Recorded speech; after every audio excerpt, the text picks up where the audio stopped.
Hello,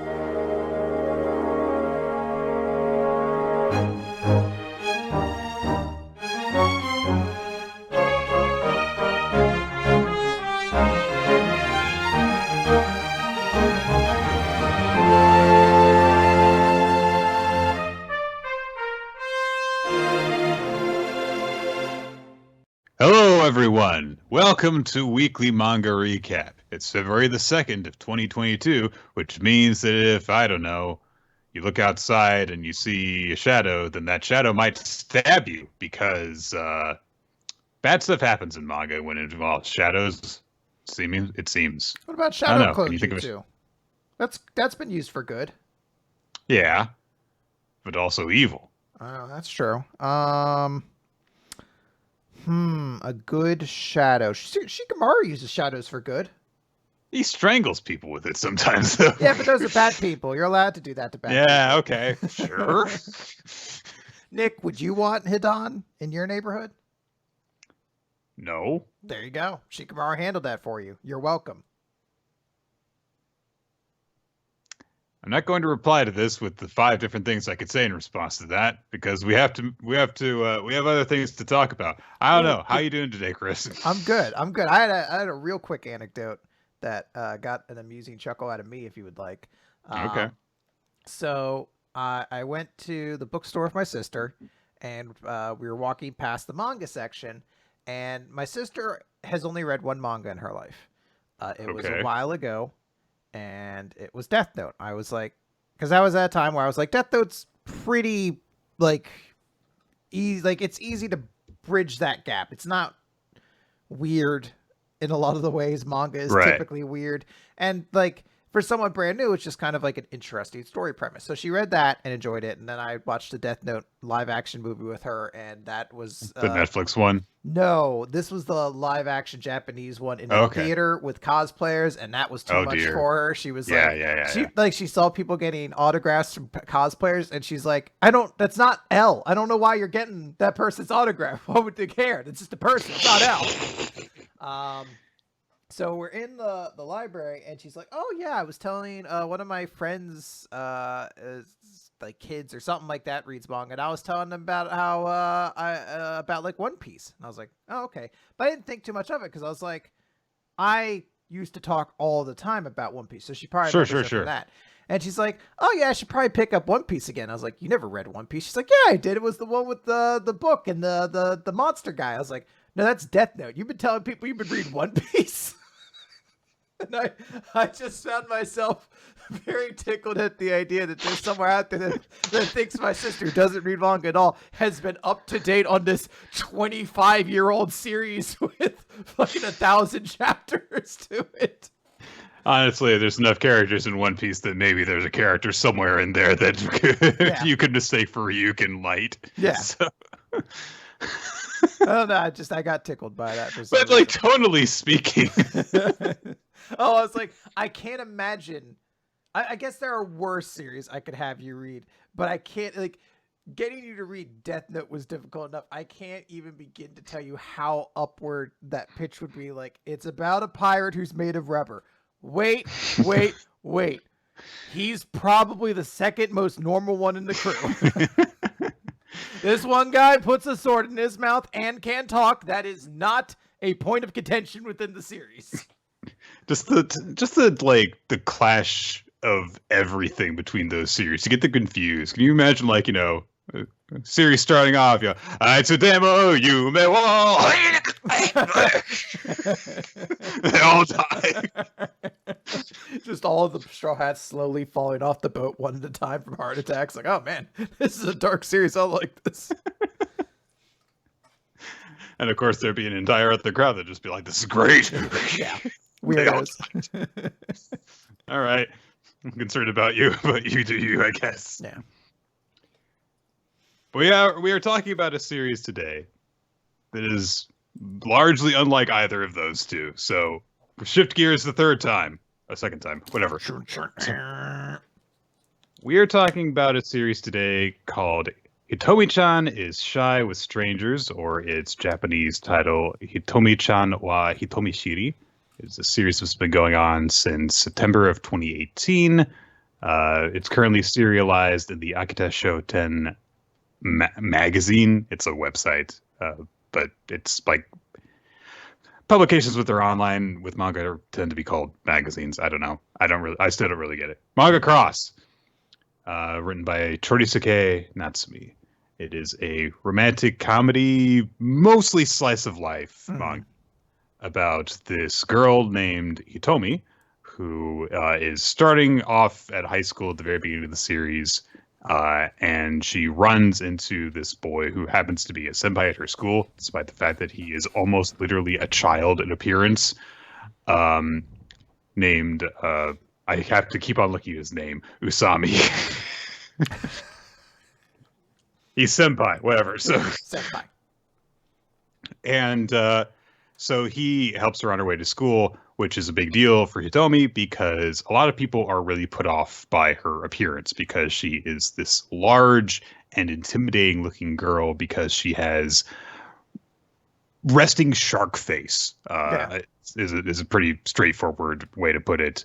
She's got, really sharp teeth, and her eyes can be really scary when she's not focusing, or rather when she is focusing even on trying to look friendly. She can't force a smile. When she does, she just looks scary and stuff. So the title and the premise you kind of start off with is this girl is kind of lonely because nobody really wants to approach her, and she doesn't have the guts to approach people and try to make friends with them. Anyway, she immediately makes friends and goes and does stuff with them. This was a series that was kind of vaguely pitched to us in the sense of it's a series like, Kami-san can't communicate, or like, please don't tease me, Nagatoro-san, where it's this girl who there is a relationship between her and this guy, and she has there's a kind of a gimmick to the way that she generally socially interacts with people. Mm-hmm. And then it's mostly about her life at school after that. It is. I think it was described, I believe, in the initial recommendation that way, and became a large topic of our Discord's conversation about the series in the past 2 weeks. It's kind of primarily comparing it to those two series, which makes a lot of sense. They are, as you say, a slice of life series that's mostly comedy focused, about the relationship, predominantly about a main female character and then a love interest who is kind of intentionally not interesting in some fashion. Like in Komi, that's his trait, is he's boring. In Nagatoro, he's some guy, that's his name. In Nagatoro, the lead was initially written blank so it could be a self-insert for yourself and things of that nature. So it falls into that realm, but then eventually, like those series as well, becomes like just a more cute slice of life romantic series, with a lot of like simple comedy and things like that. Now, the first thing I know that myself and probably a lot of people noticed as they read this series was the gigantic chest of a particular character. Which one? Don't make me say it out loud. No. There's a lot of gigantic chests among the cast. There are. And it was one of these things where I was like, all right, because as I first read it, like my initial impression was trying to compare it to, I don't really have much of a frame of reference for Nagatoro, but I do have at least one for Komi, where I was like, all right, this is a little bit hornier than what I expected for Komi, or than what I expected. But I eventually came to the realization that I was like, well, it doesn't aggressively sexualize them in a way that's all that different from how those other series have as well. Like, I remember vaguely Nagatoro doing it, and even Komi still has a way of focusing on like Komi's legs or her hair or her looks. Like it could still boil their female leads down to just like body parts and things like that at times. So I was a little bit like put off by that, but then got over it and realized like, it's not that bad.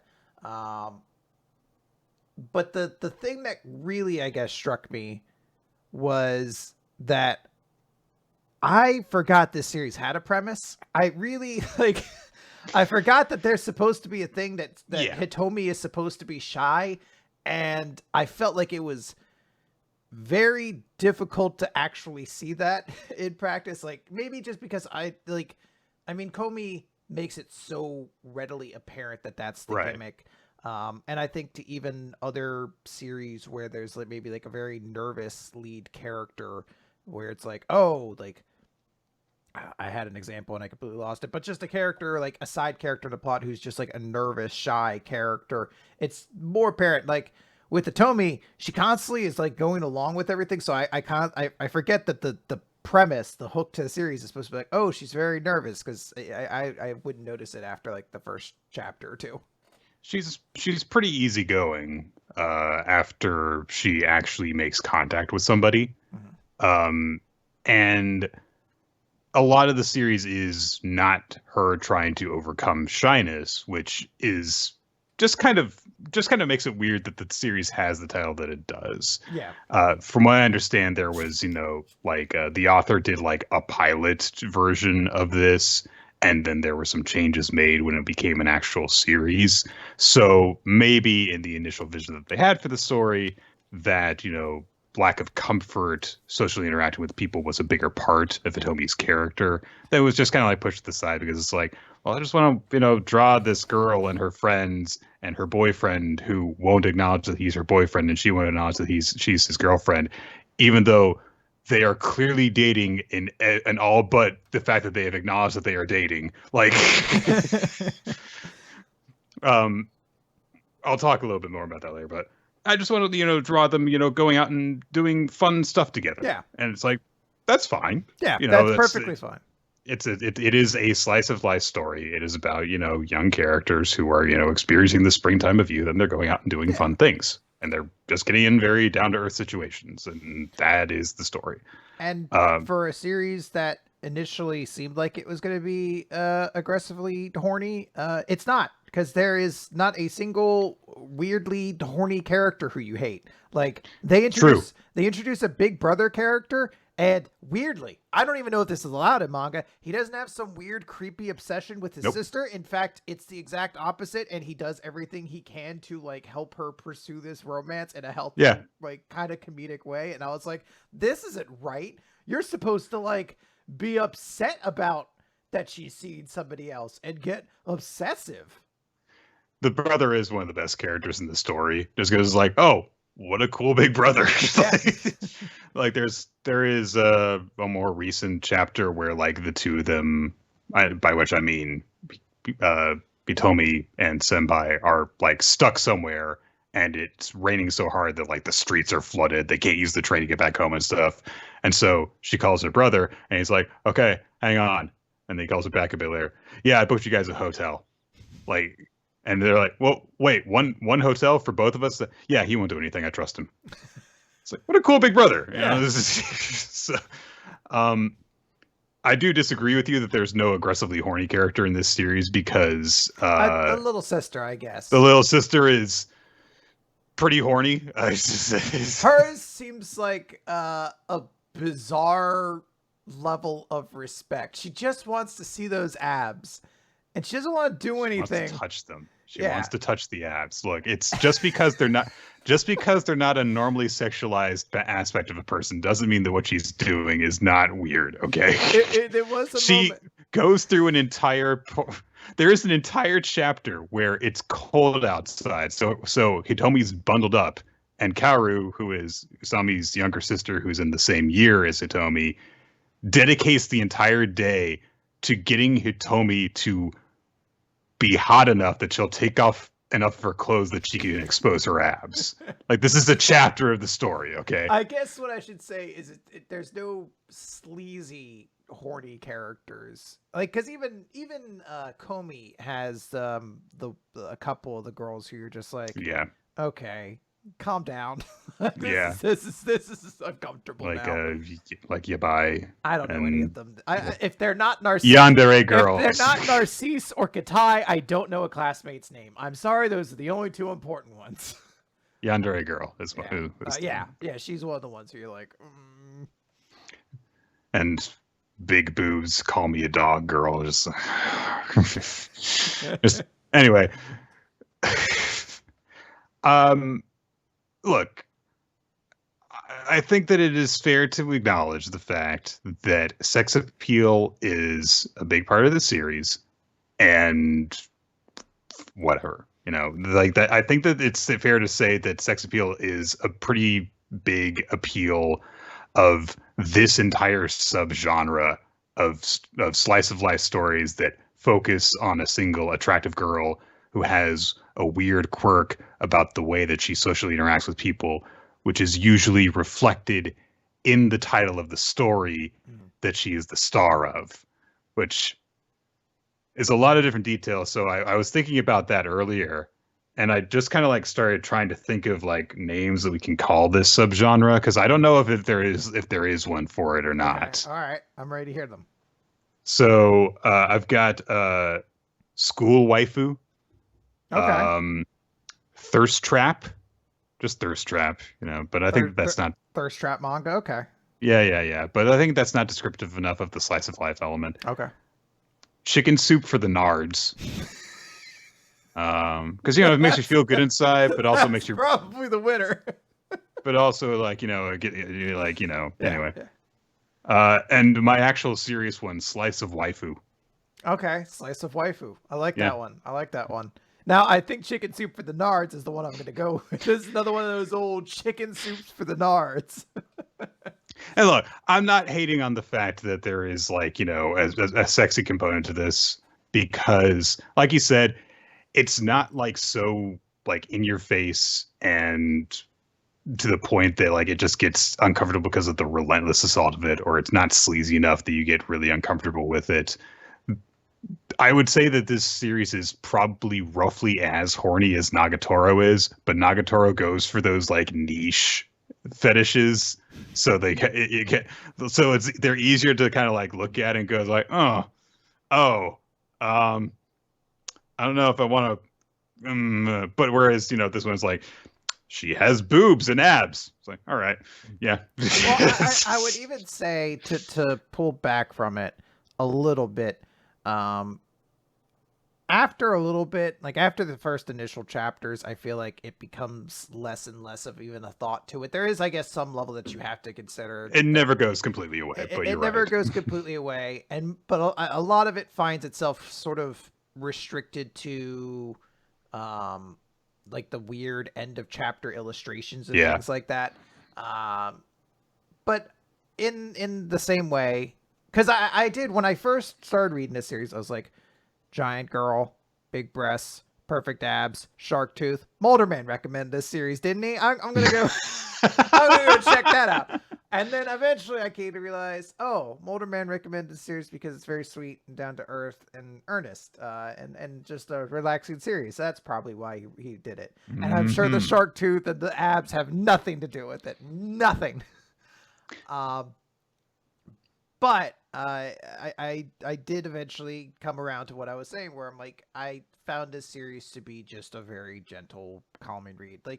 I think when we read Komi, I couldn't remember how far we got specifically into it, and it was a while later before I actually started picking up the volumes. But those are kind of the exact pace I like to read these series at, where every couple months a new volume comes out, and I'll just read a volume of it. And that's how I experience it, and you don't overload with anything, and it's just a nice, relaxing, gentle read where you get a couple chuckles, you see these kids doing dumb, cute things, and you're like, all right, sweet, and you're a little bit happier after you finish it. That's probably how I would say this series should be as well, because that's the general impression I've got from the people who like it. They're like, I like just reading this as a nice slice of life, feel-good series. Yeah, and that's perfectly fine. It's not for me generally, but I also had an incredibly easy time reading this series. Yeah. There was really not really much of a point in it where I was like, oh, this is really good. But there was literally never a point where I was like, I don't want to read this anymore, or I don't want to read this for the rest of the day. It just all right, yeah, some stuff where Hitomi gets to do some things and, usually gets to be happy at the end. And that's nice. I will say this, talking just on an aesthetic level, I understand why the creator likes to draw Hitomi. I think that she's got, a design that is like, different, like, because she is so tall and she's got the shark face and stuff, which makes her look different and stuff. And she's got, it's one of those, like, she looks different, but she also looks cool and cute. So it's like, yeah. I get that. A lot of the characters are just kind of there for me. Yeah, I would say that's maybe my biggest weakness to the series. The only characters that I really felt have any kind of like memorable quality to them is the older brother, whose name I don't know. It's just the fact that he is an older brother who is not weird to his younger sister in any way is just like a nice thing. And then maybe Kaoru, because like, I don't know, she's got a lot of energy to her, I guess. Yeah. And she's constantly like looking at Hitomi and her brother, and she's like, "Yeah, come on, yeah." Yeah, like to them, I get a little bit, but like even Hitomi herself, I don't find particularly like interesting. She's fine. She's fine, and the lead Usa or whatever his name is, I think it's Usa only because I remember the American girl showing up and her saying USA, and I was like, is she calling him USA? And I was like, no, it's USA. Okay. Speaking of the American girl, thank God for her. She doesn't show up very much yet because she's kind of like a more recent character. She gave me my only laugh of this story. Because there's a brief bit after she shows up where it's Valentine's Day. So Hitomi wants to give Usami a gift. She wants to give him some chocolate. And so, she's going through the day and she can't find like a good, time to work up the nerve to give him the chocolate. And so Usa's like, all right. Not Usa. Angie is her name. Angie is the American girl's name. And she's like, all right, listen, I'll give you an opening to casually give him your gift. So, okay, follow my lead. And then she comes around the corner and just like, hey, Usa, she wants to give you something. Just immediately just yells out, hey, she's trying to give you a chocolate thing. She likes you. Yeah. And yeah, that was my laugh of the entire series. So I had to wait a while for that, but I got it. You got your one. I will say, sadly, I've yet to see a chapter that really got me a good laugh out of it. But I will say, I did get a chapter that got me like a cute aw moment, which is somewhat like, I think it's maybe the second volume.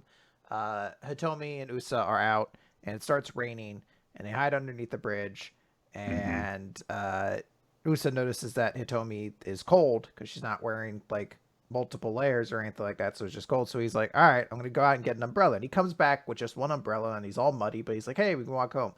And she sees that he's muddy, but she did this nice thing, so she pulls in close to him. He's like, aren't you worried about the mud? And she's like, I don't mind it.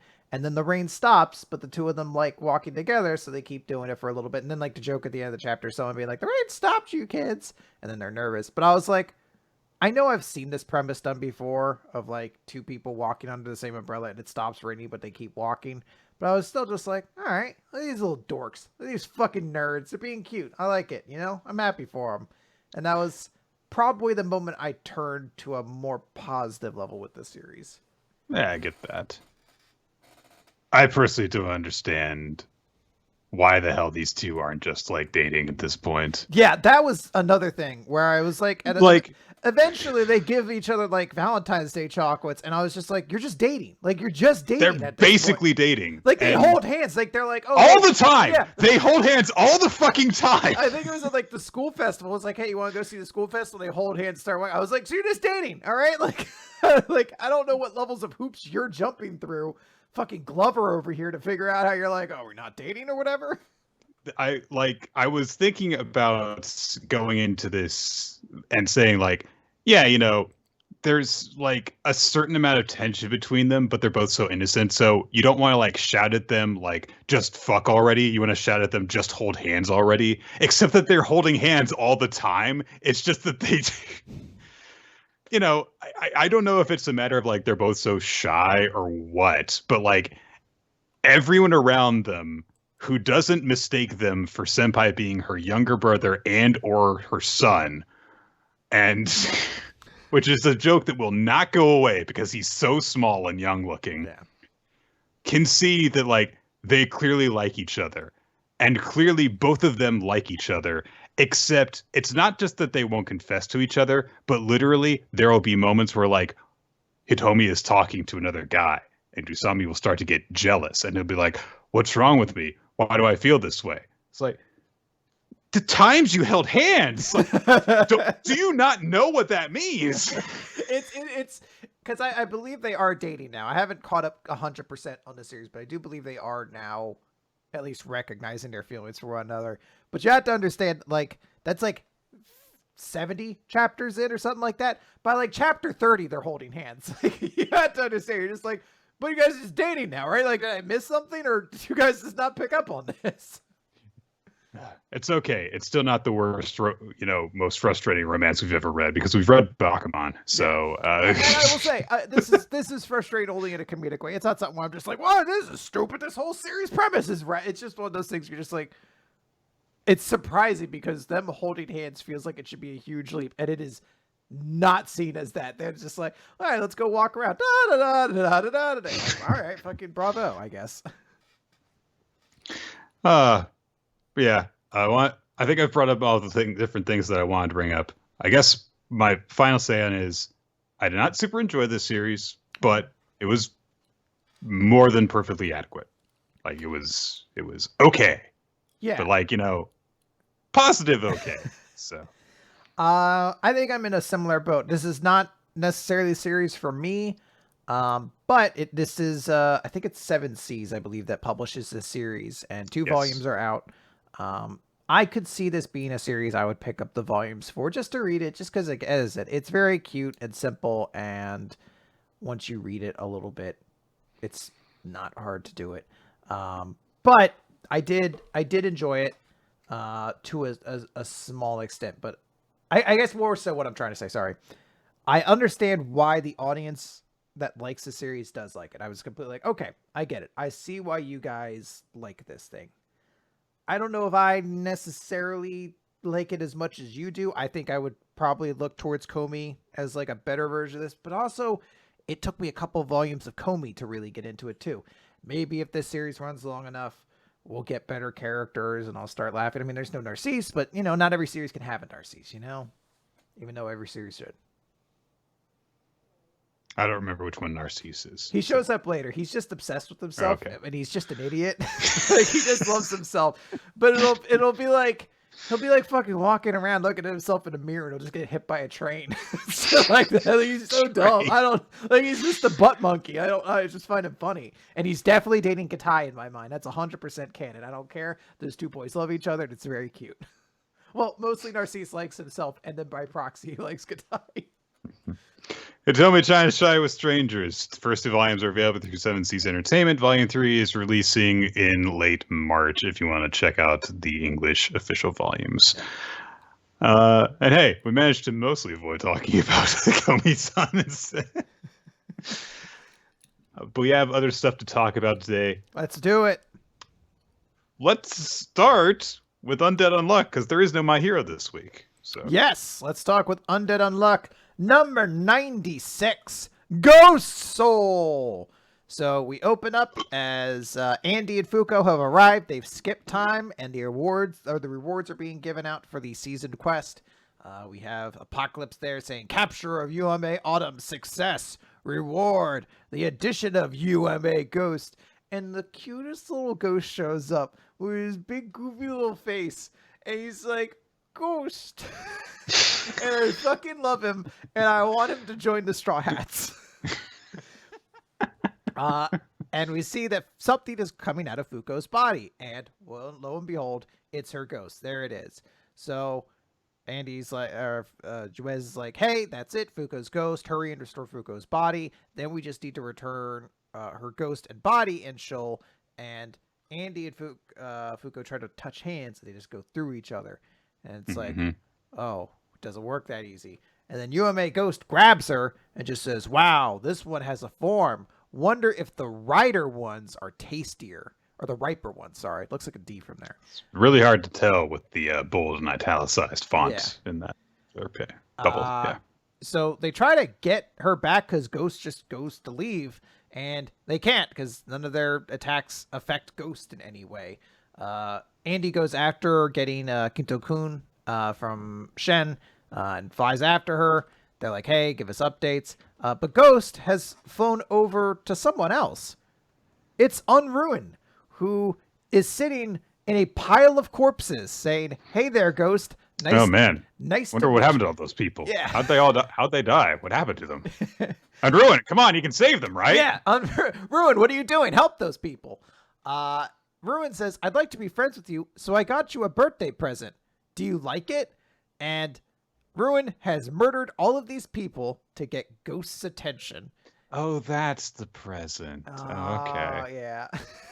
He was like, do you see my life? Oh, I got you this bloody shirt. Like, I don't want that. I guess you have his souls instead. So Ghost starts gobbling up all the souls, and Ruin says, you can have them all. You just have to do me a favor. Gobble that girl up. She's a pain in my side. And Ghost says, don't want to save her as a special treat. And Ruin has to be like, okay, but be sure to eat her later, right? Don't leave a scrap behind. And chew her up nice and good. Andy, understandably, is like, what the fuck is your deal? What? You're so annoying. Stop getting in the way. And cuts Ruin all over the place. And as Ruin's body is falling apart, he's just like, you don't know anything, do you? That's why you're so desperate for this girl. And he just says... Very impressive, considering that his top and lower jaw have been, cleanly separated from each other. Yeah, so basically every aspect of the way he should be able to talk has been severed. His neck is severed, his mouth... I don't know how he creates sound, really. I guess his tongue is still intact, but he still continues on. Why don't you just forget it? You can't touch her in this state anyway. Unluck, the girl who maybe could have killed you, is no longer part of this world. You should just accept her death. And Andy runs after her as Ghost is sort of leaving through one of the ruined shadows or whatever I don't know what we call it at this point, the shadow portals that Ruin goes through. And she's slipping down, and Andy shouts, no way am I letting you die here. You got to kill me right with your unluck. Damn it. And he reaches out, and he remembers Fuko talking, basically. It's like, hey, as long as you never forget, what do you think it means to die?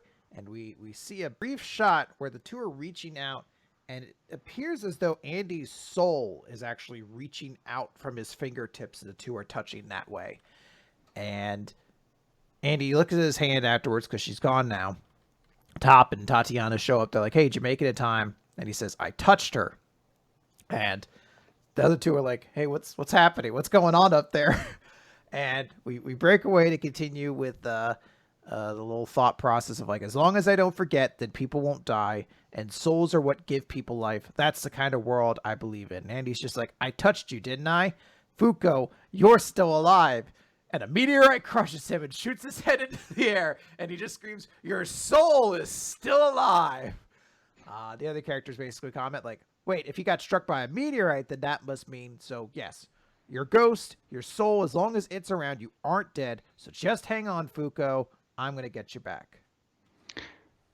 Yeah, so there's a lot of different implications of this. Obviously, Fuko is not dead. She is still at least spiritually present. We'll see how that affects things going forward and whether or not it's going to be on a permanent basis that she's just a ghost. Whoa! I mean, Shen became a freaking Jiangxi, so... That is true. Would not be the first time a big status quo change happened. But also it seems to imply that her soul touching Andy's soul is going to lead to them being able to unlock even greater amounts of unluck, which makes sense. Yeah, so it would make sense. They've now bridged that gap in a very small way between physical to sort of more holistic in a way, which feels like a big step. I would say there's a small part of me that recognizes the pattern of this in the spring arc that starts with Fuko kind of being taken by a evil group at some point, and the idea is we have to save her. The circumstances are a bit different. There was not a cute little ghost before. So we'll see about that. But I definitely like this chapter a lot. And I do really enjoy the meteorite striking Andy and his face in the sky being like, woo, yeah! You're still alive.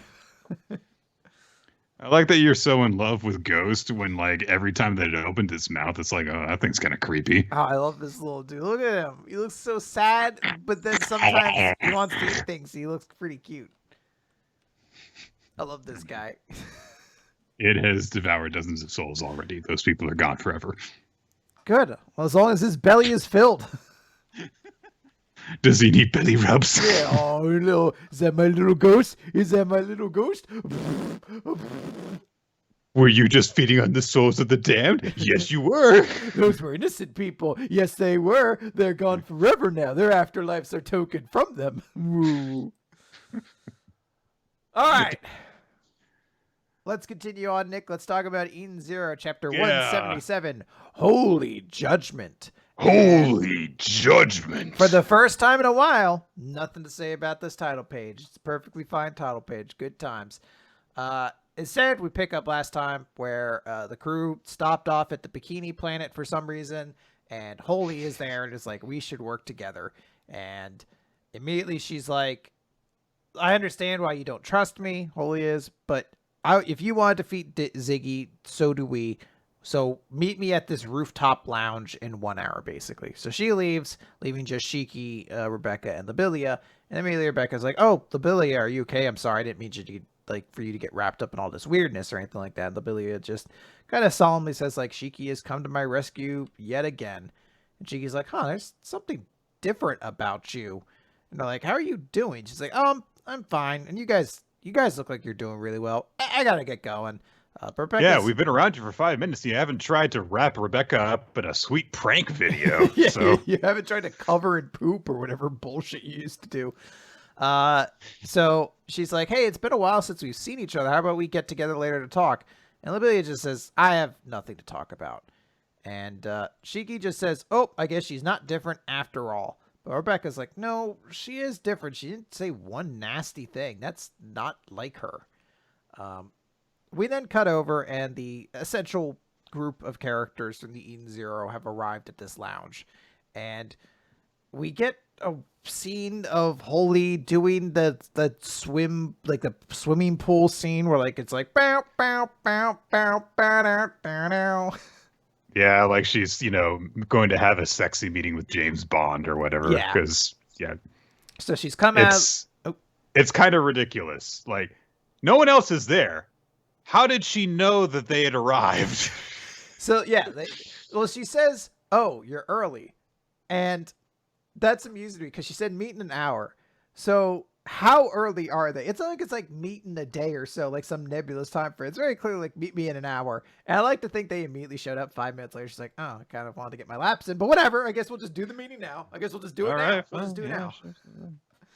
Sure. And Weiss opens this by saying, wahoo, what a dish.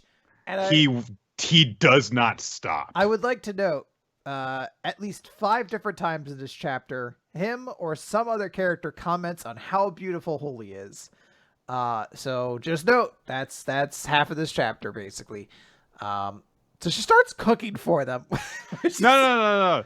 She had been cooking for them. Well, she had which I like to think that if they hadn't shown up early, she would have burnt all the meat because she wasn't watching the grill and was swimming in the pool while leaving stuff on it. Yeah, she's cooking. Weiss says, don't mind us. Woohoo! Nice backside. Which it's so revolting of a comment.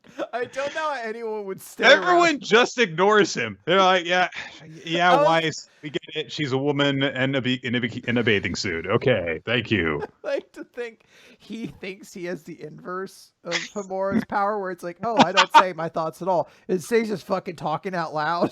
He's just like, nice tits, sweetheart. And we're going to be putting this in the white bike for later, love. Everyone's just like, why do you suck? You're so weird. Don't do this. You make Sanji look acceptable. Yeah. So Holy opens with like, I want to make one thing very clear. I was not in favor of naming Shiki as the one of the Eurasion 6, but I was not opposed to it either, which is to say, I acknowledge Shiki's strength. Your powers are on the same level as Elsie's and the rest of the Galactica. And then her butt continues, if we are to defeat Ziggy as well as the rest of the Galactica, clearly working together would be the most efficient. Hamura brings up the obvious. If you're the Union Army, why would you work with us? And she kind of cuts her up by being like, we are all basically independently controlled. We can do whatever we want, act within our own judgment. So, ergo, I could team up with whoever I want. Even if you're one of the Eurasion 6, I can still do it. And she's like... It's not an answer to Hamura's question, I should say.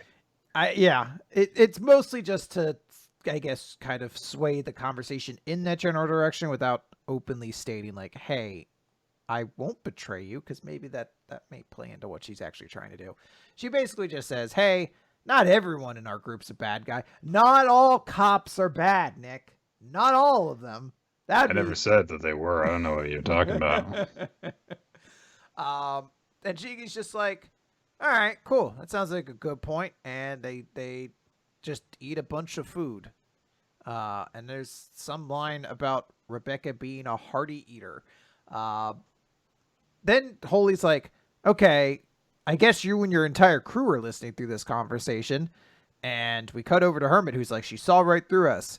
And Captain Connor, who says, another fine-looking wench.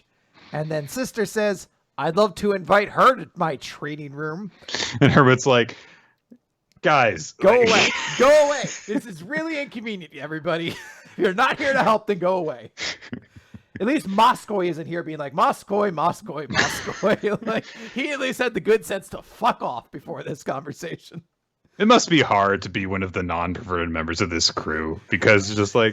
They all get a panel. It follows immediately afterwards. Laguna, Clean, and Jin are just like, we don't trust her. And that's it. That's their whole contribution to this chapter, because they don't talk about her butt at all.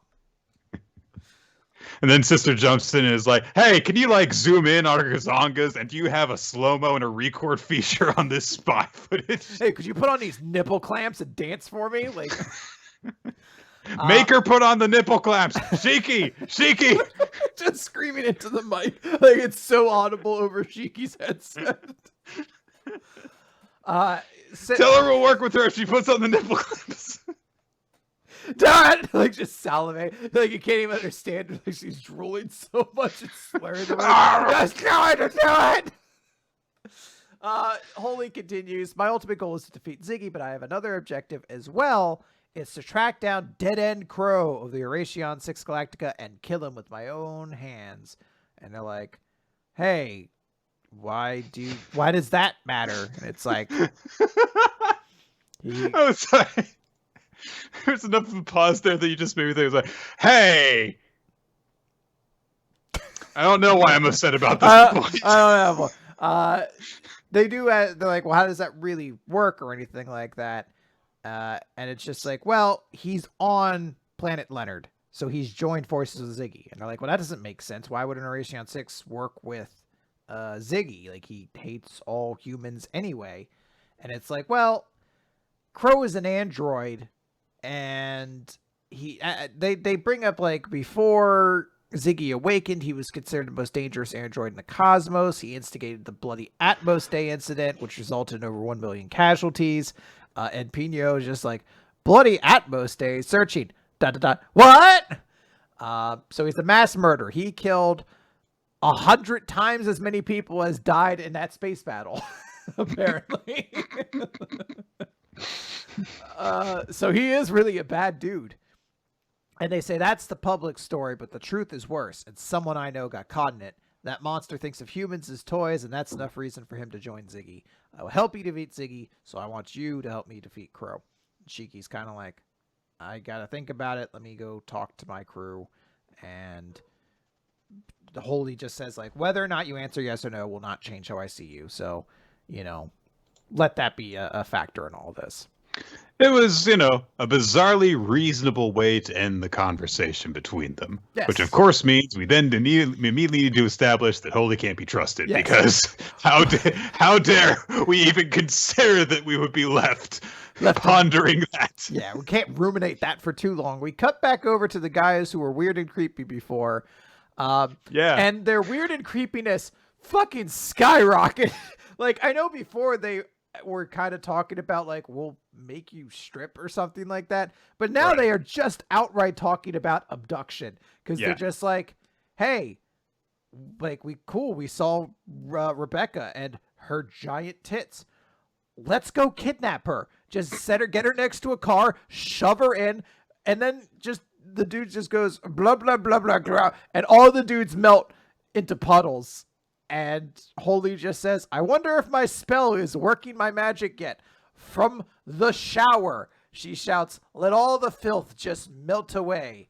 Oh, Shiki dear, I look forward to your response. And until I get it, Shiki, I'll go ahead and use your powers for myself." Weiss, who is not melting for some reason, says, "Oh boy, Boucher was a babe." So he had a lot to contribute this chapter. Yeah. And the crew's about to leave, but then Lobelia shows up and she says, "Hey, maybe I do need a few minutes after all. I have something very important to say, and I absolutely must tell you before I die."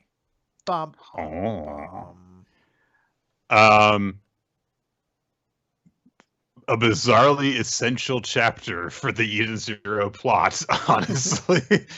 Like, there is so much just rampant, unrestrained horniness because they're the freaking weird rapists from the last chapter show up. Weiss won't shut the fuck up.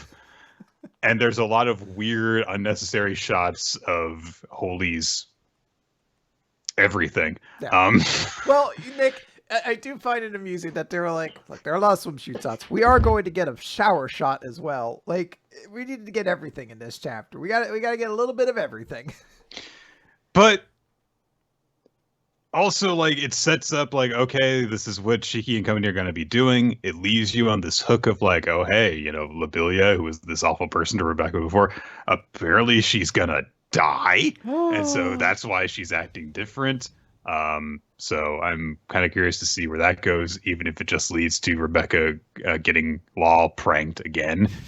That would be great. It's just this elaborate thing to lure her in, and then she covers her with poop and takes her wallet. She's like, "Gotcha!" Like, oh, man, gotcha again. That was so much work. You said you were dying. And that's basically it. There is, like, again, it's like Eden Zero occasionally has some interesting plot stuff, but Hero can't stop being Hero, and it just keeps on doing this kind of stuff. Yeah. All right, let's talk about Doron Dororon.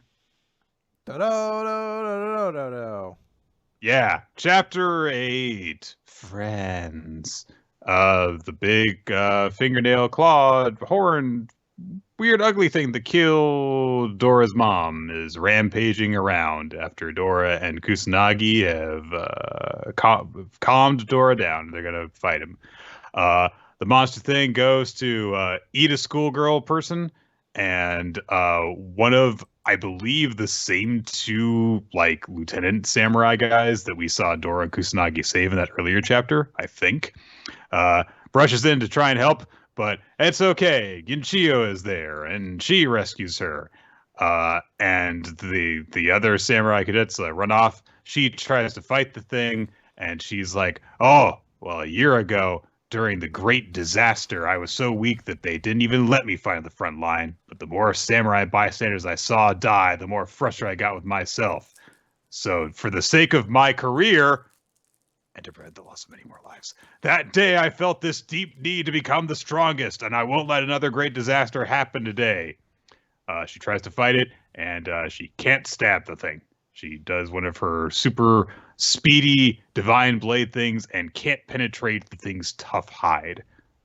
So it tries to attack her and eat her. It manages to stab a needle into her leg, which is quite bad.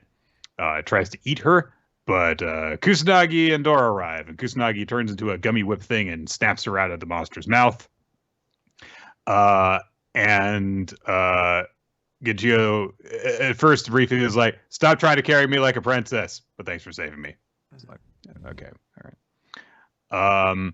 I almost felt like I missed a panel between there, just because the juxtaposition between "Didn't I tell you to not carry me like a princess? Thank you, you saved me" is such a odd transition that it almost felt like I missed something in between.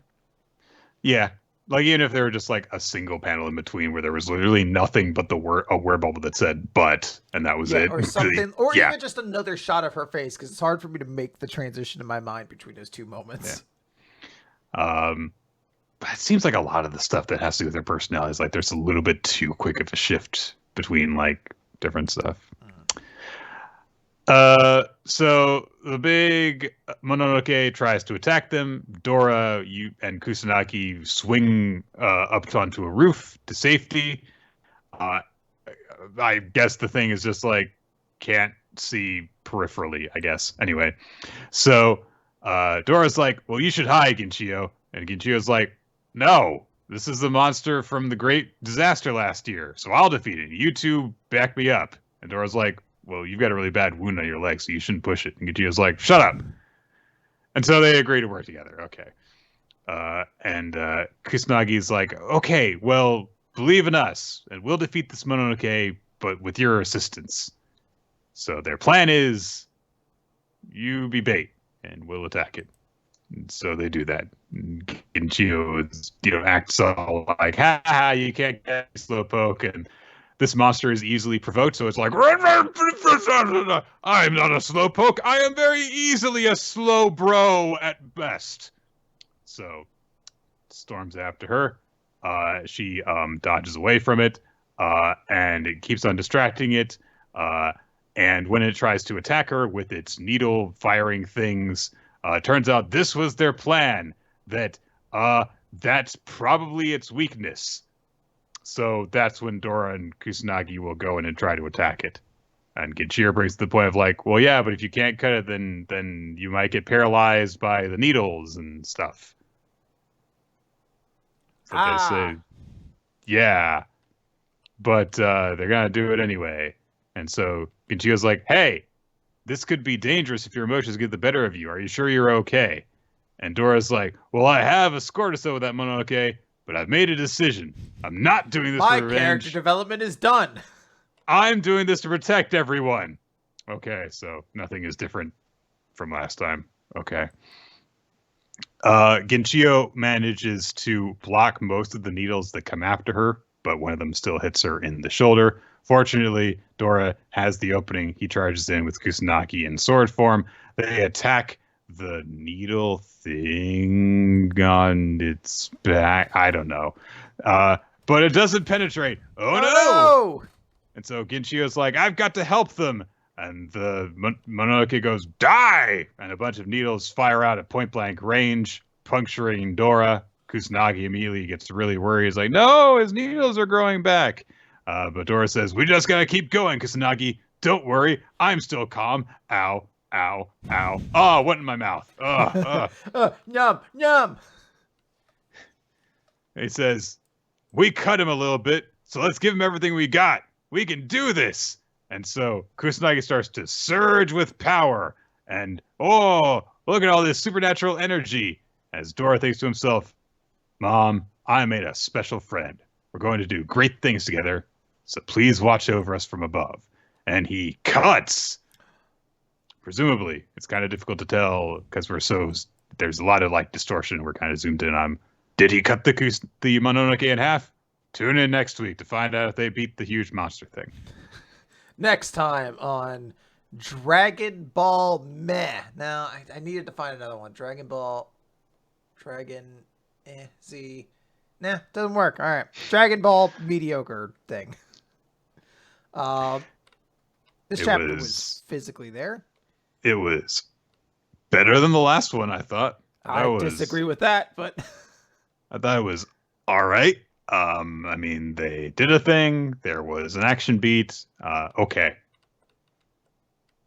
Yeah, I thought this was Dookie. Big old Dookie. Okay. So, all right, let's talk about Magu-chan. Magu-chan! Nick, I think it might finally be going away. Baby. Chapter 76. Magu-chan God of Destruction. That is the title of the chapter. And Ruru says in the first dialogue of the chapter, I'm gonna miss walking to school. Oh, it's her last day of school.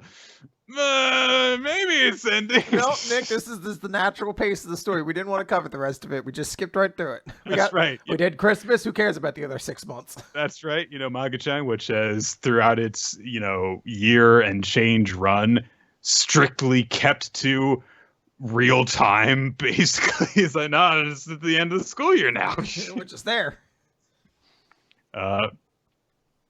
Magu says, "What nonsense do you speak?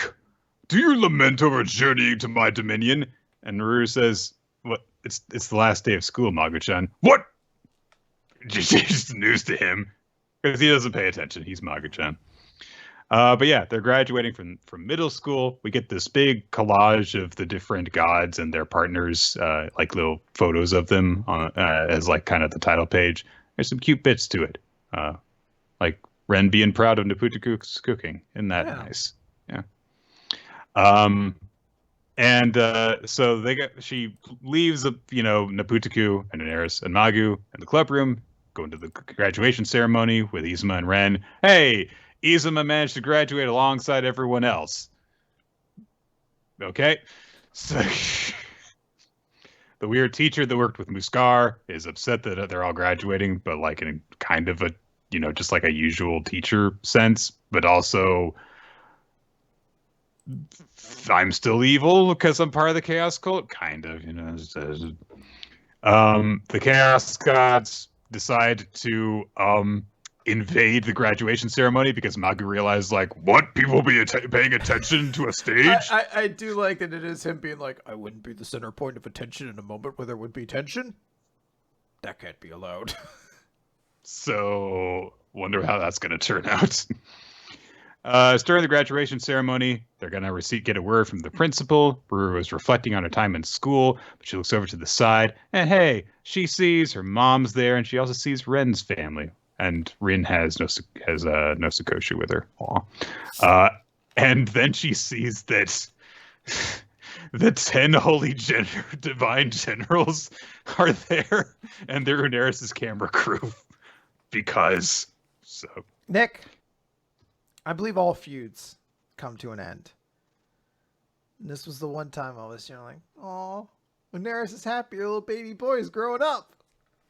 Yeah, it's the one time that you can just kind of like accept this kind of behavior. So sure, go nuts, Uneris. You know what?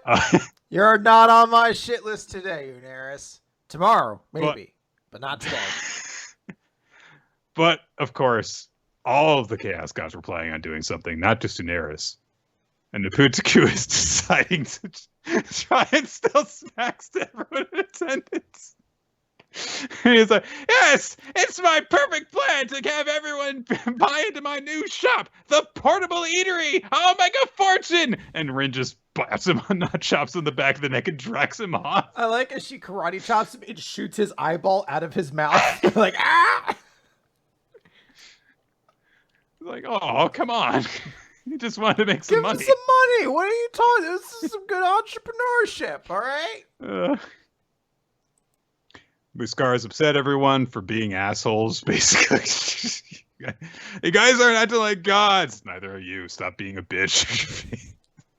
No Sakoshu is just kind of happy that the ceremony's making Rin sleepy. And Naputuku gets called Little Squid Riding Hood by her, which is all right. It's not as good as Dragon Ball Meh, but, they can't all be classics. Kikyo is the valedictorian, basically, so she's going to make a presentation. No, she's not! It's Magu-chan! And he's in a school uniform, but then just calls himself Magmanuik, the god of destruction. Like, what a great disguise! So he starts making a speech, and immediately Uneris is like trying to Oscar cut him off. She holds up a sign. It's like, wrap it up. It's like, he's just started talking.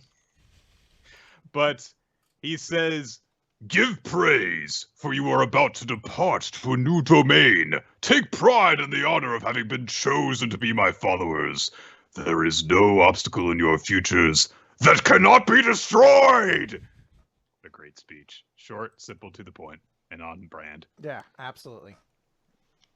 Kikyo is also very moved by it, of course. So everyone applauds. Later on, Ruru is upset with Magu, and she strings him up as normal. But instead of like putting a shame banner around him, it's just it's just a congrats graduate little sash, which is nice. So Magu says, "Why do you treat me like this?" She does thank him for stopping her from crying, which she was doing. Seira is upset that her big brother is graduating and leaving her behind. And Yuka cries with her too. There's a bunch of, just like goodbyes being said at the occult club. And Kikyo says, I wonder if there's an occult club in high school. And Gula says, if there ain't, then we'll just make one. I'm good at making things. Good for you, buddy. I'm happy for you, you little loser. Naputugu is in the red because of his lunches got sold because of Rin's interference. Poor Naputugu. Fortunately, the families and the 10 Divine Generals arrive in the club room, and they smell the food, so Naputugu's like, oh, customers! Yay! So, he might not end up in the red after all.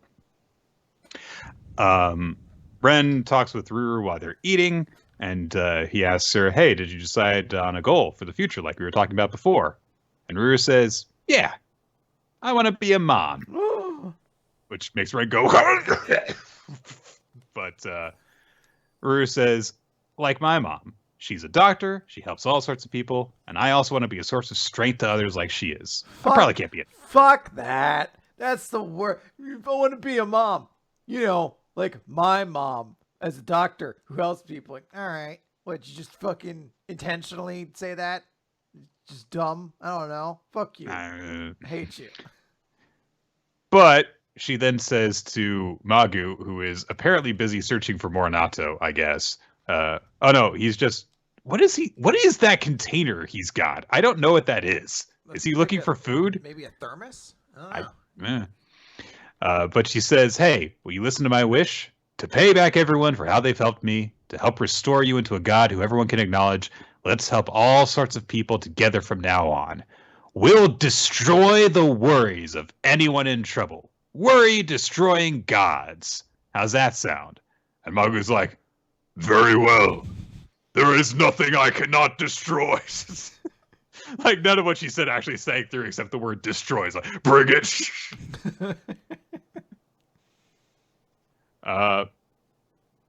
It's late when they go outside. Uneris is being, a mom, and she's got her camera, and she's like, hey, everyone take a group photo. And Magu's like, I will simply burn this scene into my eye.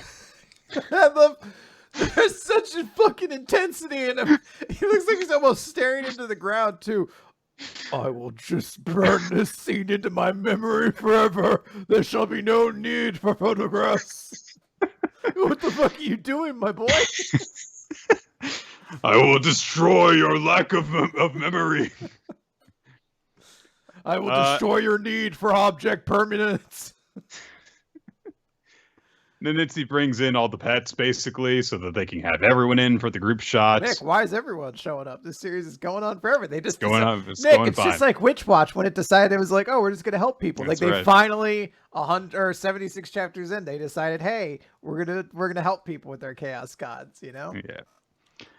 But Uneris is having trouble taking the picture because it's so dark that the camera's not picking anything up. So Magu says, I shall act quickly to eliminate the lowly human's distress. We just need a light source, yes? Then my eye shall burn away the darkness! And he starts to fire an eye beam just as the photo gets taken, and we get this big group shot of everyone reacting to the destruction that Magu is about to unleash, including people who aren't actually there, but they are in the group shot. There's the shark flying through the air. And Yuppie Susu is just like, I'm here too. Yeah, what's up, guys? I really do like Yuppie Susu's presence in the picture. It's kind of pitch perfect, honestly. And it just says, this is the end of Magu-chan God of Destruction. But then it says to be continued. And then in between, there's a little bit more to go. So we've entered presumably that stage that, like, you know, we never learn what was, where it was like, it's going to be the end, but hold on, not yet. We're going to get different arcs. We're going to be like, what would happen if Neputaku won? Like, I don't know what, like, if Neputaku killed Yupasitsu or something like that. And it's just him, like, devouring, like, I could sell your meat and make sandwiches! Somehow he still doesn't come out ahead. Yeah, so Magu-chan is definitively now winding down. I don't know if there's going to be literally just one more chapter, if it's going to be, you know, enough more to just pad out one final volume, or what. We haven't heard exactly when new series are going to be beginning in Weekly Shonen Jump just yet, but presumably it'll probably be rotating out when the new series come in. Yeah, we're gonna get stuff. Usually stuff ends before stuff comes in. It's usually like a couple weeks before that, so it might be in that realm. But yeah, it's a little tragic, but Magu-chan got a very good run, if nothing else. Yeah, it has been a nice series to go through, and also just, you know, occasionally incredibly funny. New series start on the 13th, so we might. It might be next week. Yeah, there you go. Yeah, so. What do you think goes with it, Nick? Is it or is it Protect Me, Yu-Gi-Oh reference? Shikamaru is more recent, isn't it? Oh. So, I don't know. We will find out. What if they're like, One Piece. But the arc. Just so many people being like, what the fuck? What the fuck was Joy Boy? What the fuck was any of it? That's what happened when they let me become the president of Jump for a day. I spun a wheel and I was like, let's see what gets canceled today. Oh, One Piece. Sorry, everybody. Sorry, Mr. Oda. Why did you make that a slot on the wheel at all? What's next? Okay, my hero. Goodbye. Catch you later. I just keep hitting the big ones. See you later, Jujutsu Kaisen. We have to get rid of you for a romance series about a boy with a big forehead and a girl with a big breast. We're like, that doesn't sound like a good premise. It's not. It will almost certainly be canceled in 19 chapters. Akutani's just kind of like, yeah, okay. It sounds good. I'm good with it. Done and done. Hey, let's spin the wheel again. Bleach is gone now. I was like, what? You mean like the occasional chapters? Like, yep, those. No more of those. I'm deleting Dragon Ball now. I'm just getting rid of it. If I see a volume of it, I will set it on fire. They're like, why did we set up? Put out a computer virus that deletes anything on the entire internet that even looks like Dragon Ball. It'll just be Ayakashi Triangle, Protect Me, Shugamaru, and Undead Unluck. So you get a little bit to enjoy every week. And reruns of Ice Shield 21 that we won't make available digitally. President Rolo T, what do you want to... so does this mean that Mission Yozakura family keeps going? No! Let's spin the wheel. I have a second wheel for that one. That's all Mission Yozakura family. I wonder what gets canceled. Oh. It lands in the line in between them, and I just like... oh no, it's gone forever. Oh, God. All right, so... Chris, I have a riddle for you. All right. Ooh, I'm ready for this. It's time for however many it's supposed to be. But first, it's time for our wrestling quiz. It's the alliterative wrestling clue time. All right, here we go. Pan-global prize holder performs passable Presley pantomime. Is it Honky Tonk Man? It absolutely is. There we go.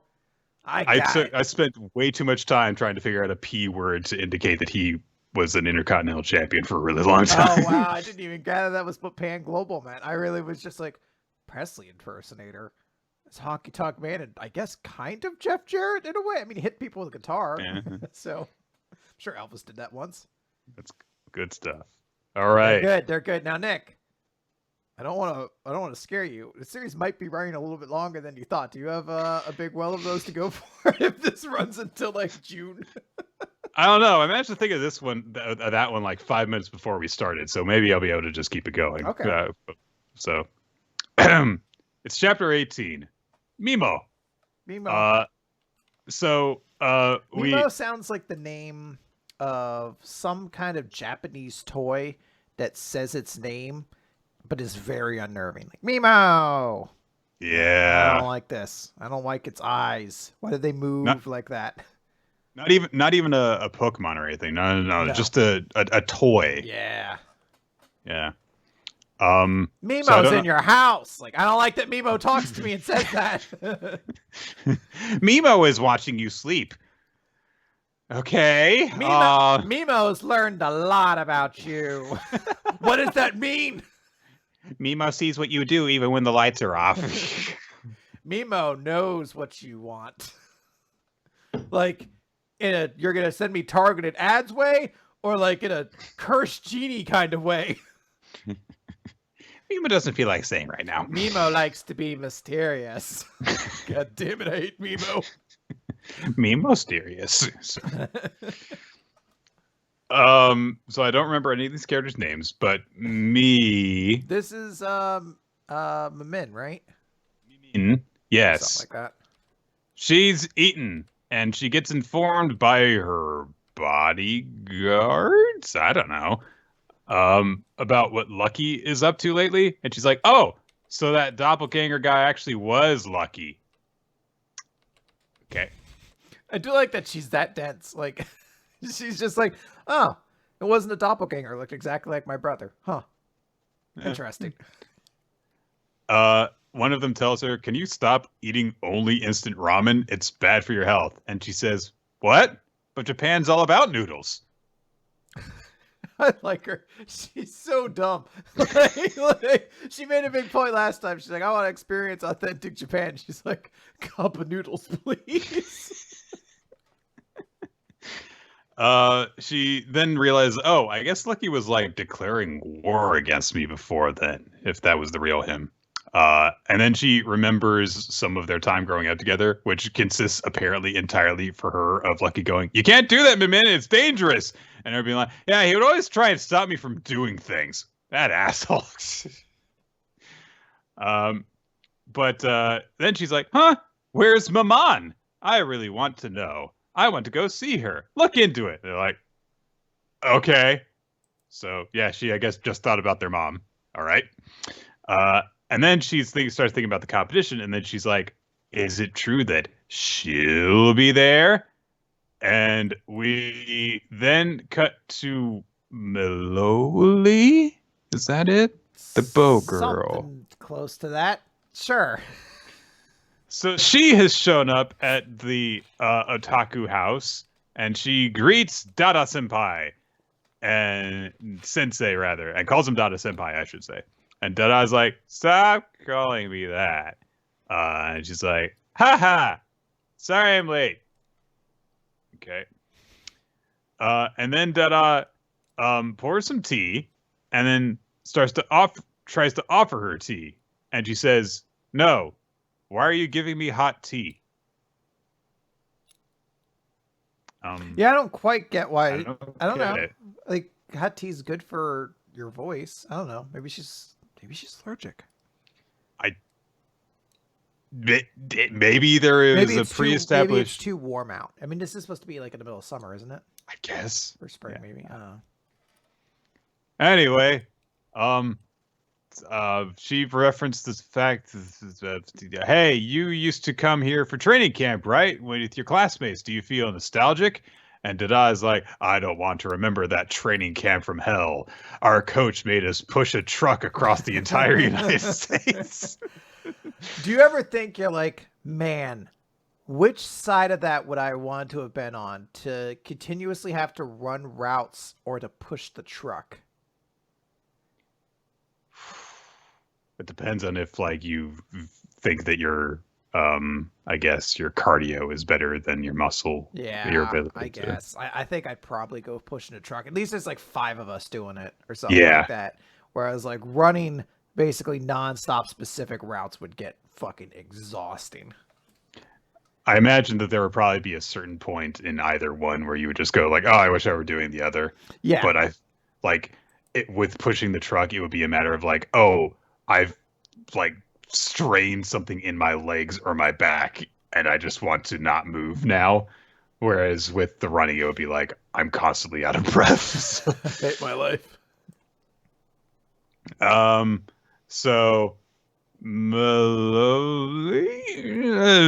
so Dada asked her, is like, hey, is it true you're in the student music competition? Are you going to quit playing piano with the band and come back? And she says, I'm going to keep playing with the band. I want to become more famous. That way I can meet more living composers and play their music as it's meant to be played. And then he just says, why did you throw away your talent? You know, which is a normal thing that people just, you know, say out of the blue to people. Yep. But she says, because unlike the Otogami family, I want to be a pianist everyone can aspire to. She says it with kind of terrifying eyes as well. And I feel like her bow has gotten bigger, like it's slowly taking over her head.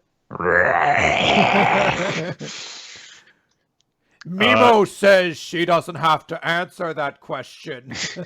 Oh no. Dada says, that sounds kind of questionable, which fuck you. Whatever. Sadame, the otaku guy, says, I can see the sunset on my way home. All right. That's because he just listened to Lucky's piece, and that's what Lucky's piece in the last arc did. It made you see the sunset on the way home. Okay. So he has freaked out and has collapsed from the other room. And yeah, I guess that Lucky just played the song for him. They made him do that. And then Lucky's just like, anyway, music for the competition. Yeah. So, Sadame says the preliminaries require a piece from Bach's Well-Tempered Clavier and one of 2 etudes that's decided on the day of. Lucky, you chose Well-Tempered Clavier, Book 1, Number 1, Prelude. Chopin's Etude, Op. 25, Number 9, Butterfly. Scriabin's Etude. I don't know any of these composers. I'm sorry. You chose Bach and Chopin. I remember the Scriabin piece. I remember Butterfly from Dance Dance Revolution. I remember Butterfly. How does that go? You're a butterfly, sugar, pretty. Oh, Crazy Town. I remember Butterfly from the Digimon opening.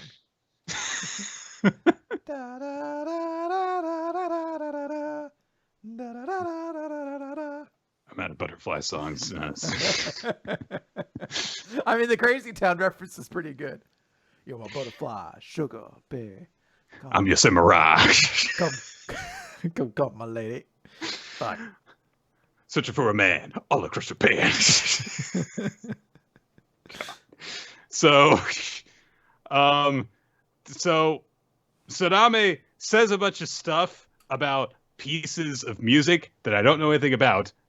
And Lucky says some stuff like, I couldn't play it, but I listened to my siblings play Butterfly and stuff. And he says, the analysis and images of those 2 pieces just naturally come to me. I know how I want to play those 2. Pathetique. Are there people who want to experience grief? I don't want to make them sad. So the problem is certain songs make people feel certain ways. So if you play them super emotionally, they'll feel super certain ways. But he doesn't want to play sad stuff. Yeah, I like that. I like that there's this note that there's this person who wants to bring people together. That's all he wants. So the idea of a song that makes people experience grief is rather difficult for him to make amends with. He's like, I don't want to make people sad. It's sort of a lesson of like Inside Out, where it's like, no, like this is an important emotion for people to feel. Like you may not want people to feel sad, but they need to.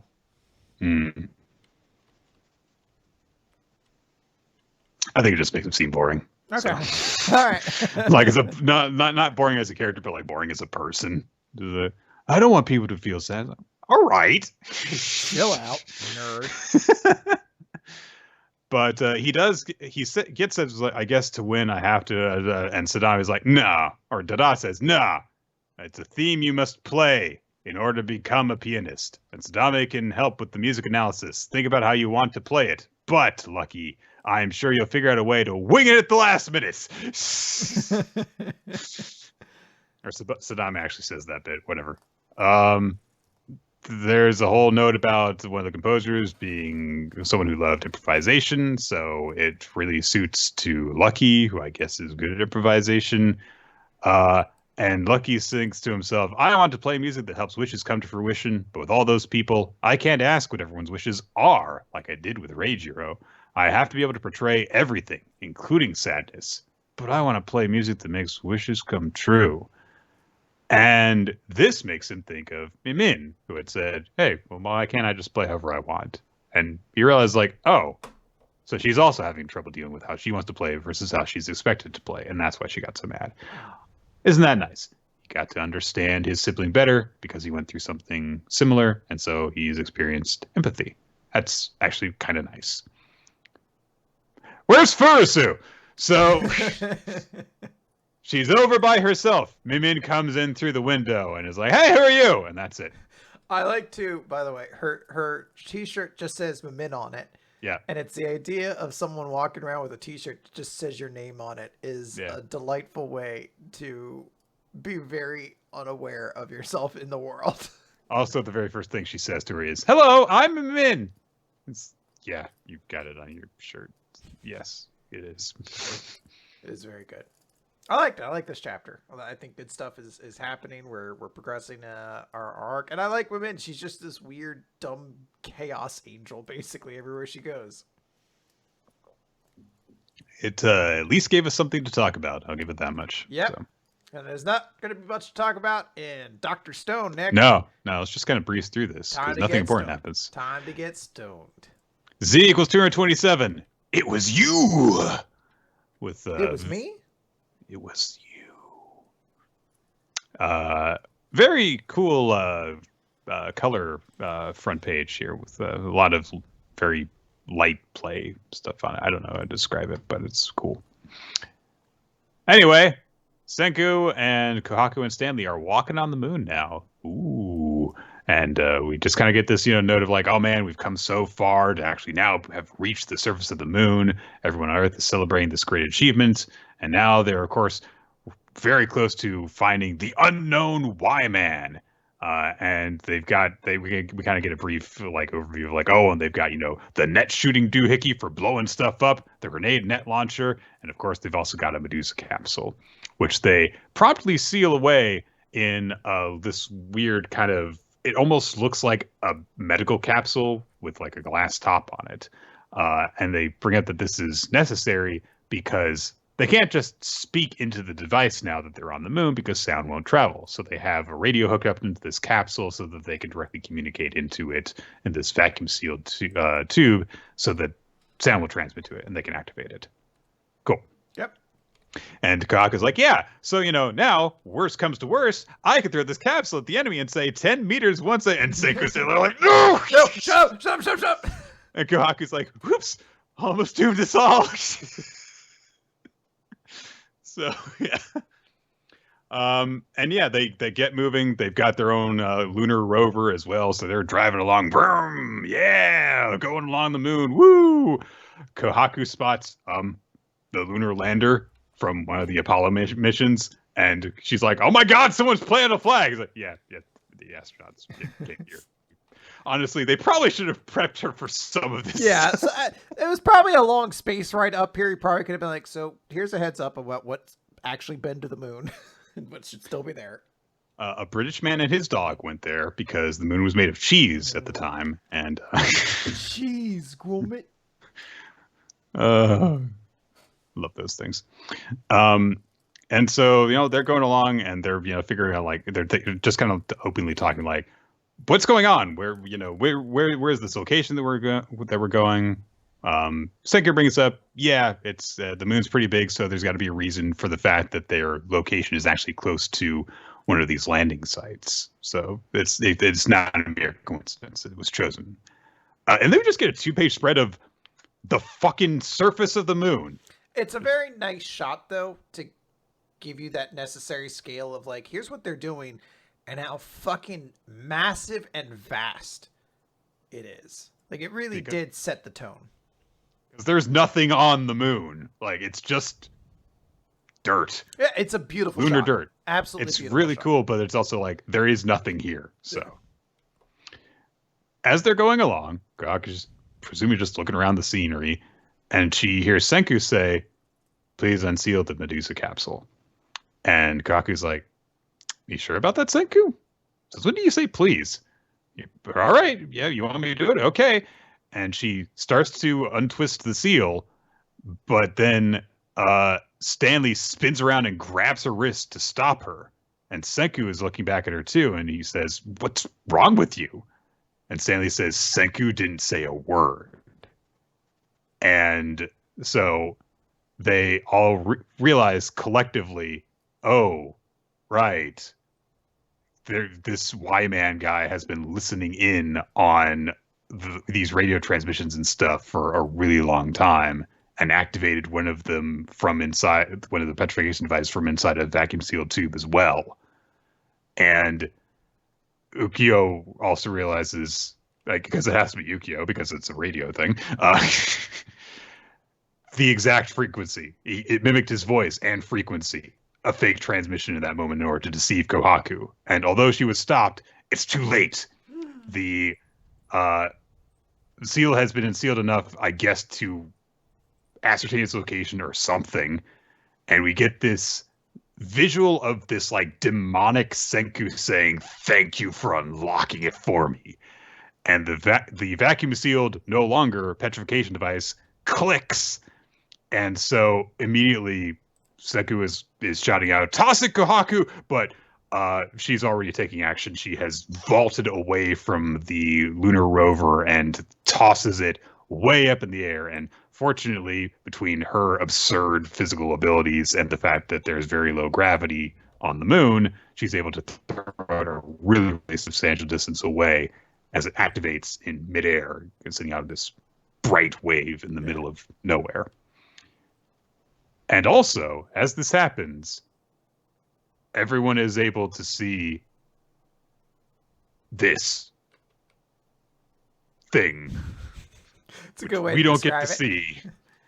It's shadowy and has parts, but you can't see any of it definitively because it is so shrouded in very seemingly just stylized shadows.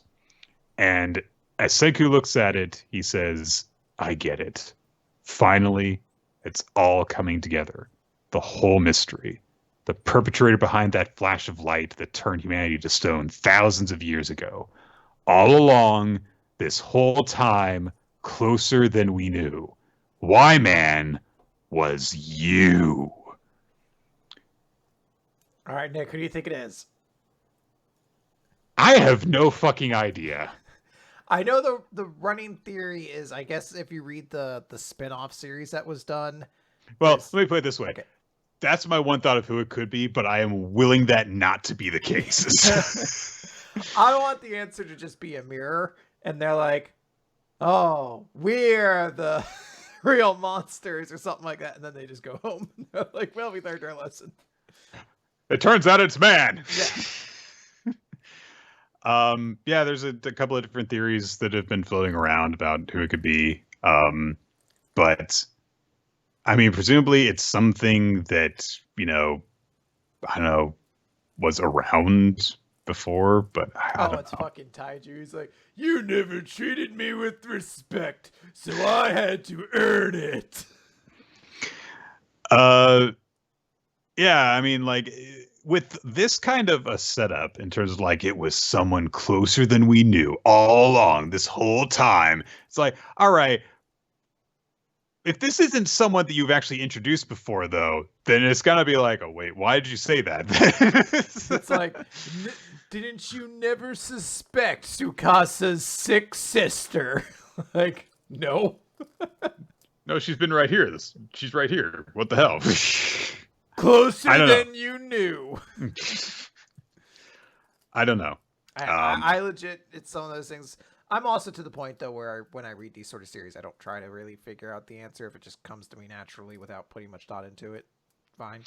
But yeah, Dr. Stone's never been a series I've tried to theory craft. So yeah. Exactly. I wonder if this time they're going to build tires. But yeah, I guess next time we'll find out who the fuck Y-Man is. Unless it takes, presumably, unless it takes from the School of One Piece, where flashback, or just something else. We'll get to One Piece later on. But first, we have to talk about Mashle, Magic and Muscles, Mash, Chapter 94, Mash Burn Dead, and the Water God's Fury. So we open with Finn noting, like, oh, he controls water, one of the 4 classical elements. That makes him the toughest opponent Mash has faced yet. Some people like theory craft, like, oh, that must mean that Mash is going to have to face the other 3 at some point. No, it doesn't. You put too much stock into what Komodo does. None of this matters. Immediately, Mash gets trapped into a water sphere, and he can't swim out of it because there's raging currents. Mash is trying to speak and just goes blah, blah, blah, blah, blah, blah, blah, blah, blah. Domina is angry, like, you joke around even now. You really know how to get under my skin. And activates his second 1,000 archer fish and a bunch of basically like swordfish-shaped water shot streams, whatever, go towards Mash. And he's in an escape-proof cage, so he has no choice. He's just going to get stuck. So Mash does that thing where you close your fist in with water and like squirt it out, and he squirts out a bunch of water that counters the force of the second. So stupid. And then use that to escape, and then just punches Domina in the face. And he just says, "You don't seem that tough." Domina, of course, now that he's bled his own blood, is very upset. He says, "Now Father's not going to like me. This is wrong! Wrong!" And he activates he summons his Bankai, the Poseidon, the god of water, with a big sword trident, basically, and just screams, "Father and I share a bond! I've given everything to him! Meanwhile, you've been wasting your time on friendship and other nonsense! I deserve to be happier than you!" And starts stabbing Nash. And they collide in a big explosion. And we cut over then to Innocent Zero, who wakes up and is like, "Domina has been angered. He can wield Poseidon as if it were a true natural disaster. When he sheds his calm demeanor, his original powers come forth. He's unlikely to stop until he's slaughtered everyone around him. Even I have no means of quelling his temper. Mash Burn Dead, with no magic to speak of, will be helpless against him." We see Mash has been impaled. What if Innocent Zero is just like, "Oh, whenever he gets like this, even I could do nothing to stop him." It flashes back to when, when Domina was a kid. He's like, "No, I don't want to. No. Domina, calm down. No. Even some of my... I've tried everything. Even my vast power to manipulate time can do nothing against this." I guess we could just rewind before he threw the tantrum. No, my powers don't work like that. I'm going to go take a nap. Yeah, I'm pretty tired. Time to go to sleep. Shoo. He just continues, "My love for Father is real. It's your love that for your friends and family that's fake, and you'll never..." And he pulls back his sword. And then Domino realizes the trident's broken. And then the pointy part has just been stabbed through his leg. And he's like, "Wait. He just broke off a piece of the trident and pierced my thigh with him." And Mash says, "If you lose to me, what are you going to tell Daddy?" And the chapter ends with Domina screaming, "I'm going to annihilate you!" Yeah. For once, they're not minimizing the horrific injury that Mash has suffered this time, because it always seems like, oh, they launched the big attack and he's just fine. No, there is clearly blood spurting out of both sides of his torso, and it looks like when he got stabbed, he broke it off while it was stabbed through him. So, yeah, interesting little thing. I do like Domina's face as he's just like, "No, this is wrong. It's interesting. Yeah, and it did ramp up the intensity when it was just being so silly before. Yep. It was like, I squirt water between my hands to stop you. So. Squid. All right. well, I guess we'll talk about the Elusive Samurai, Chapter 48, Kyo, 1335, with a really cool and very pretty winter 2-page spread. All the kids playing in the snow and stuff. It's nice. We get some backstory to the Tengu people. So 2 years prior, there was this word from the of presumably the same Tengu person that we saw before, gathering the Nita clan to go and join up with Takauji in order to overthrow the Hojo and stuff. And he, called all the samurai in their clan to action. And we see that Nita Yoshisada was basically tasked with helping out his comrade Takauji in the revolt. But he's like, well, how's the battle in Kyo? Because they're basically greatly outnumbered if they're going to actually help out in this overthrowing of the Hojo. And so he's like, I mean, what should I do? If Takauji Dono has failed, I don't have sufficient troops to defeat the shogunate, so maybe I should abandon the struggle. But then at that moment, suddenly 2,000 reinforcements arrived from their clan in Echigo. And he says, like, well, how did you know to come? I haven't informed the clan the fact that we're rising up against the Hojo. But they say the Tengu brought a message. A single Tengu spread the word throughout Echigo in one day, declaring Nita Dono rises against Kamakura. And so, like, yeah, so when we heard that, we rode all night long to be here. And I do like the response to this, which is just kind of like, that's weird. All right. Sounds good, though. So because of this, there were sufficient forces to help out Takauji from this group.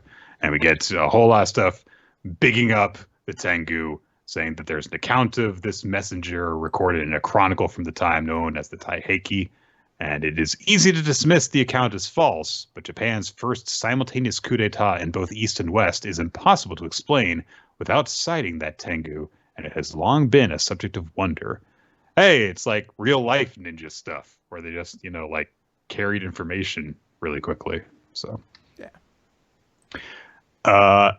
And it seems as though in the present, Genba has basically been providing like a version of these events to explain, like, yeah, this is why the Tengu are a problem for us. He says that this played a crucial role in the shogunate's downfall. And Yorishige agrees that he also heard about how Tengu under Ashikaga command have caused a lot of trouble, and how, they train great shinobi. Okay. So Genba says, we should call off the fight. The Tengu have caused many revolts to collapse by uncovering and exposing their weaknesses, and they would see through the brat. So everyone's kind of worried about this, but Yorishige says, the other day I foresaw a troubling future. Tokiyuki-sama may die if he stays in Suwa. He should flee somewhere distant. Quite gruesome, too. Look at that 10-year-old, impaled with a sword. Ugh. So Yorishige agrees with Genba that they've got to change plans. And he turns to Tokiyuki's uncle Yasuye and says, do you accept my proposal? And he does.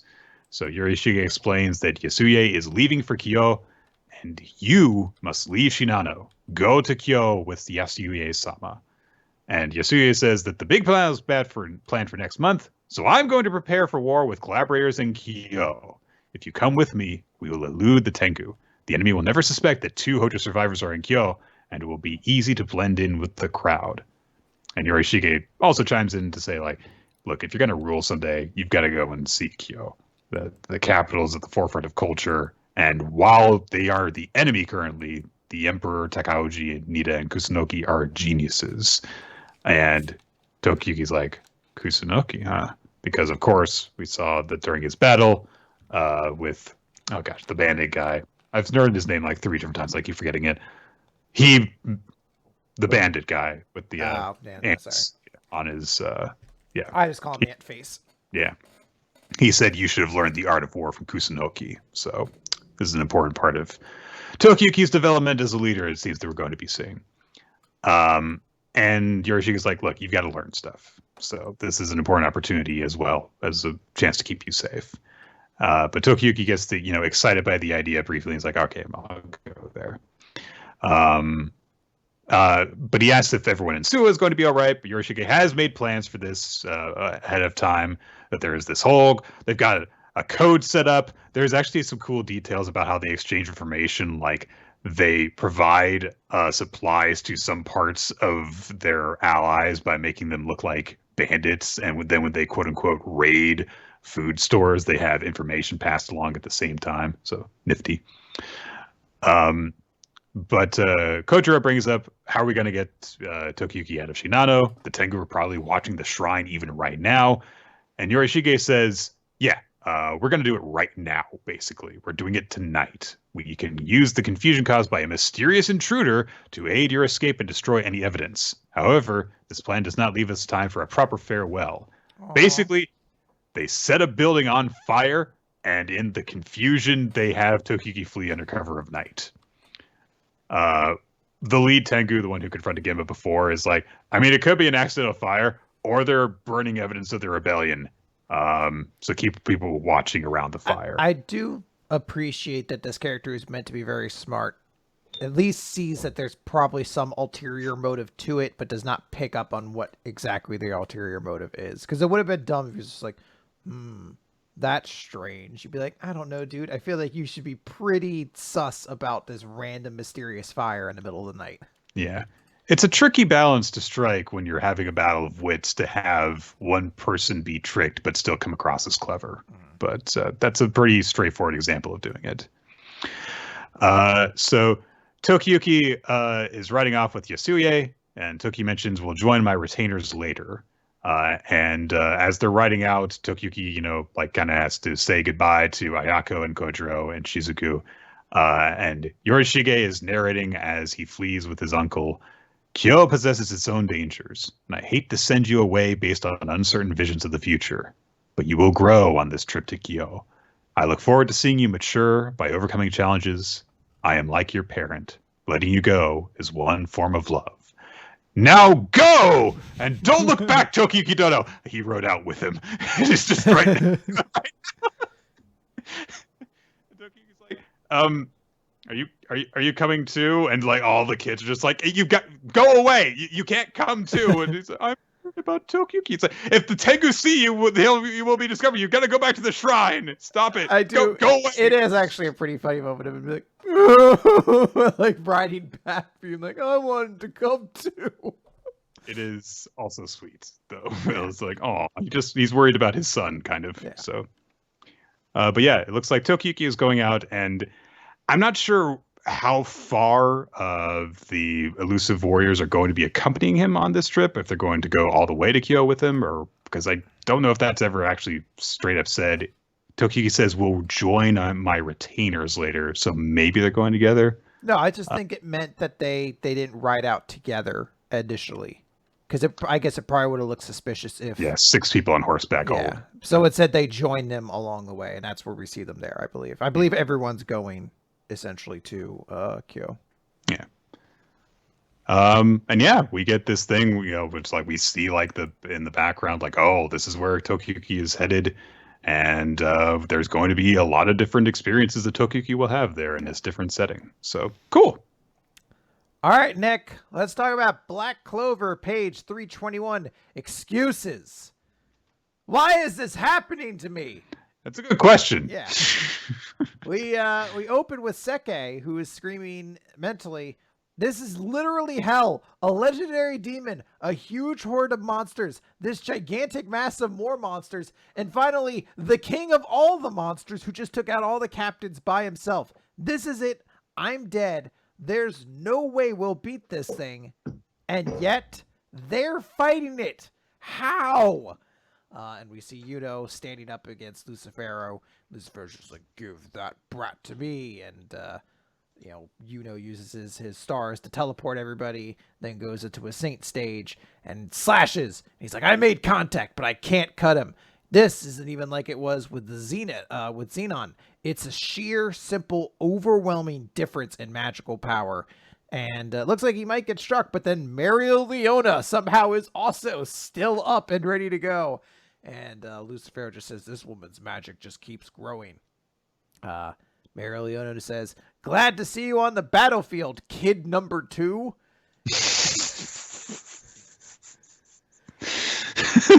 And he says, yeah.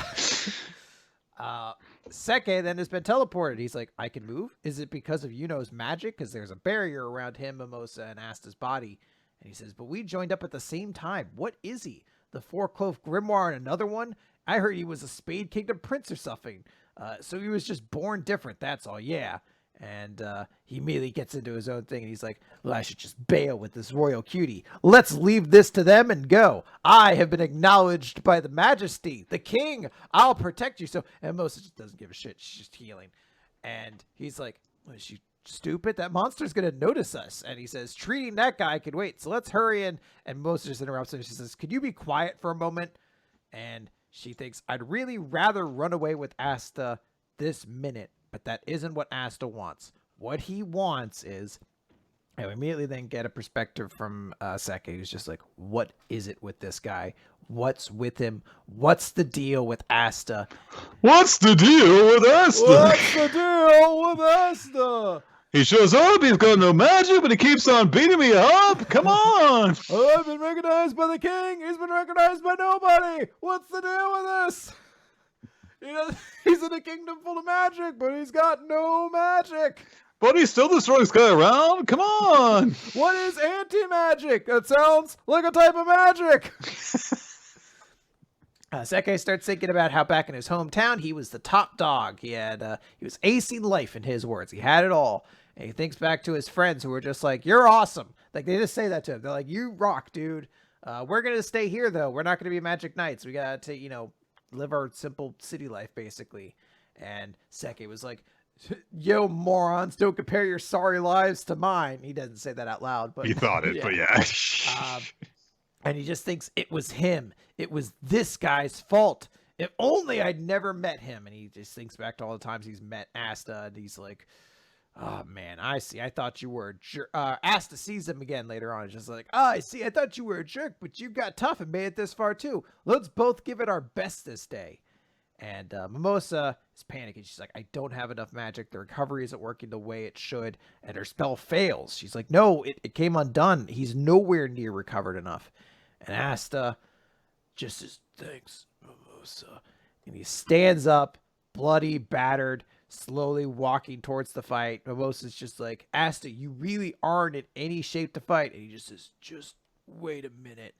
And Mimosa just starts crying. She's like, I can't get through to you. I'm begging you right now. What's driving Asta is kind of trails off. And Seke just starts continuing. He's like, wait, what are you doing? What is the point of this? You're completely trashed. Why do you think you can do it like that? All the captains went at that guy at once and they couldn't win. And you're just a peasant with zero magic. Like, it's going to matter if you're there or not. You're nothing. You're just, and he gets a collage of all the different times he's kind of acted and how he's sort of lived as this casual guy. He just starts saying, damn it. I had all of this time. Why didn't I try to get stronger like you? And we end with a full page spread of Asta saying, I'm on my way. This is a pretty badass chapter. This is a fucking awesome chapter. Holy shit, this chapter rules.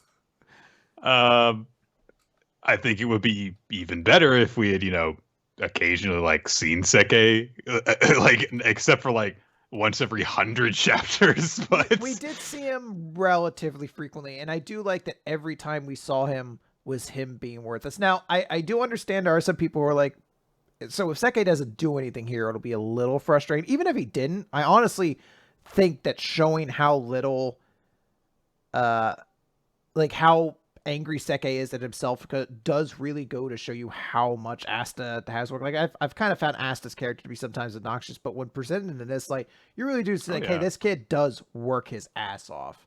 But I also expect Seke potentially to get a chance to do something here, even if it's to buy for 5 seconds or something like that. But just his anguish at staring at him and be like, why are you getting up? Why are you still doing this? And then realizing like slowly it just transitions into his own self sort of grief over not working as hard as him. Like, why didn't I try to get stronger? Why didn't I do this? I loved it. Yeah. His self-defeating attitude. Yeah. And yeah, I think that it shows, I do really like the use of the contrast between him and Asta to really emphasize that, yeah, Asta is beat up to fuck right now. He's not, gonna just hop up and just immediately win the fight, presumably. Yeah. But he's, he has always just kind of kept on trying. And also, on top of that, this is a great way to demonstrate like the effect that Asta has on the people around him. Because, you've got his best friend / rival out there fighting the good fight against an opponent that he seemingly cannot actually defeat. And you've got one of his numerous love interests sticking by him and just trying to give him a chance. And I also really like the attitude that Mimosa displays in this, where Seke is just kind of trying, being really unhelpful. She's like, "Can you just shut up? I'm trying to help him." Yeah. I love the pacing of the chapter is great too, with him being like, "Oh my god, this is terrifying. Oh hey, we have a moment of safety. Let's get out of here. Oh, you're still doing this? Why? Oh my god, Asta's getting up. What the fuck, you big dumb idiot?" And then it just going that by the end, just him being like, "Why didn't I try to get?" So it's just a great pacing of a chapter. I really, really like this one. And a lot of really good, well-drawn expressions in these dire moments, too. I love how Seke crying, Yeah. Asta's determined grit at the very end. Yeah. I love how fucking beat to shit Asta feels, too. The moment when he gets up and he's just like, "Thanks, Bobo." So, like, the very tiny word bubble and font and how, like, battered he looks as he actually gets up, I thought all of that was great. Yeah, the way he's slumping even as he gets up, Good chapter. Yeah. On to a chapter that's not so good. Nick, let's finish up with One Piece. Chapter 1038, Kid in Law versus Big Mom. So, right, there's still some other stuff happening besides the Kaido and Luffy fight that I guess have to occasionally check in on. Yeah. Undo the Jutsu Raizo or we will both die! I hope they both burn. I hope both of them die here. They're just like two scorched skeletons just going.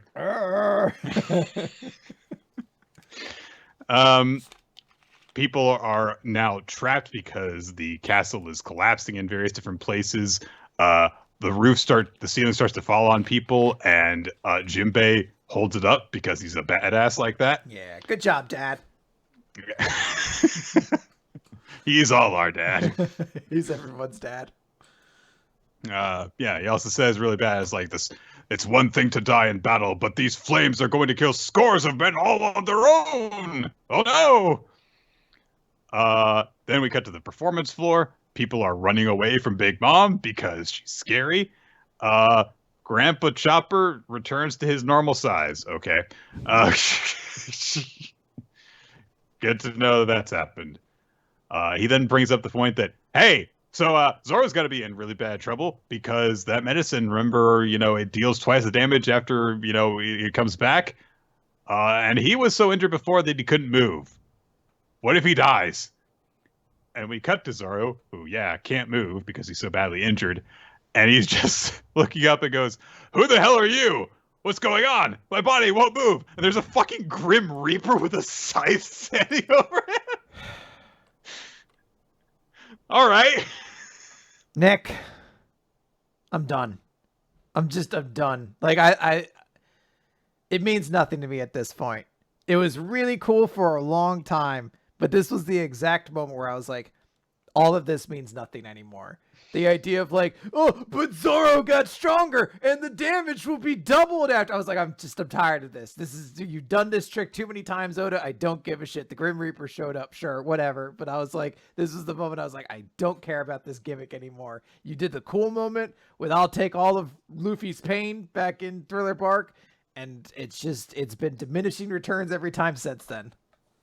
Yeah, I don't really feel any sense of tension over this. Yeah. I did see various different people have different ideas for what the hell is actually happening here, ranging from, oh, he's just hallucinating, to it's actually Brooke perched on Robin's shoulders for some reason.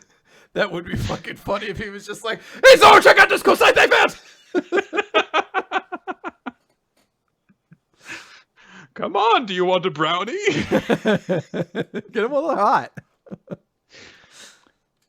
Frankie is apparently looking for Zoro, I guess. We cut then to the crawl space where Izo is, and Nick, Izo's hurt. You remember the not even no, Izo's not even a member of the Nine Scabbards, right? Right. So the eighth most important member of the Scabbards. Those beast pirates that he was fighting before, he beat them all, but he got injured at some point, so he's like, damn it.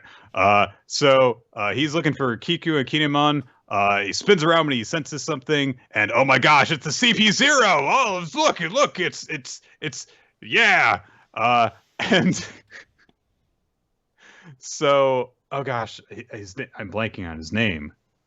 Fuck. The Jaguar guy. Lucci? Yeah. I believe this is Lucci. It's kind of hard to tell because, they're masking. No, neither of them are Lucci. Neither of them are Lucci. Okay, fine.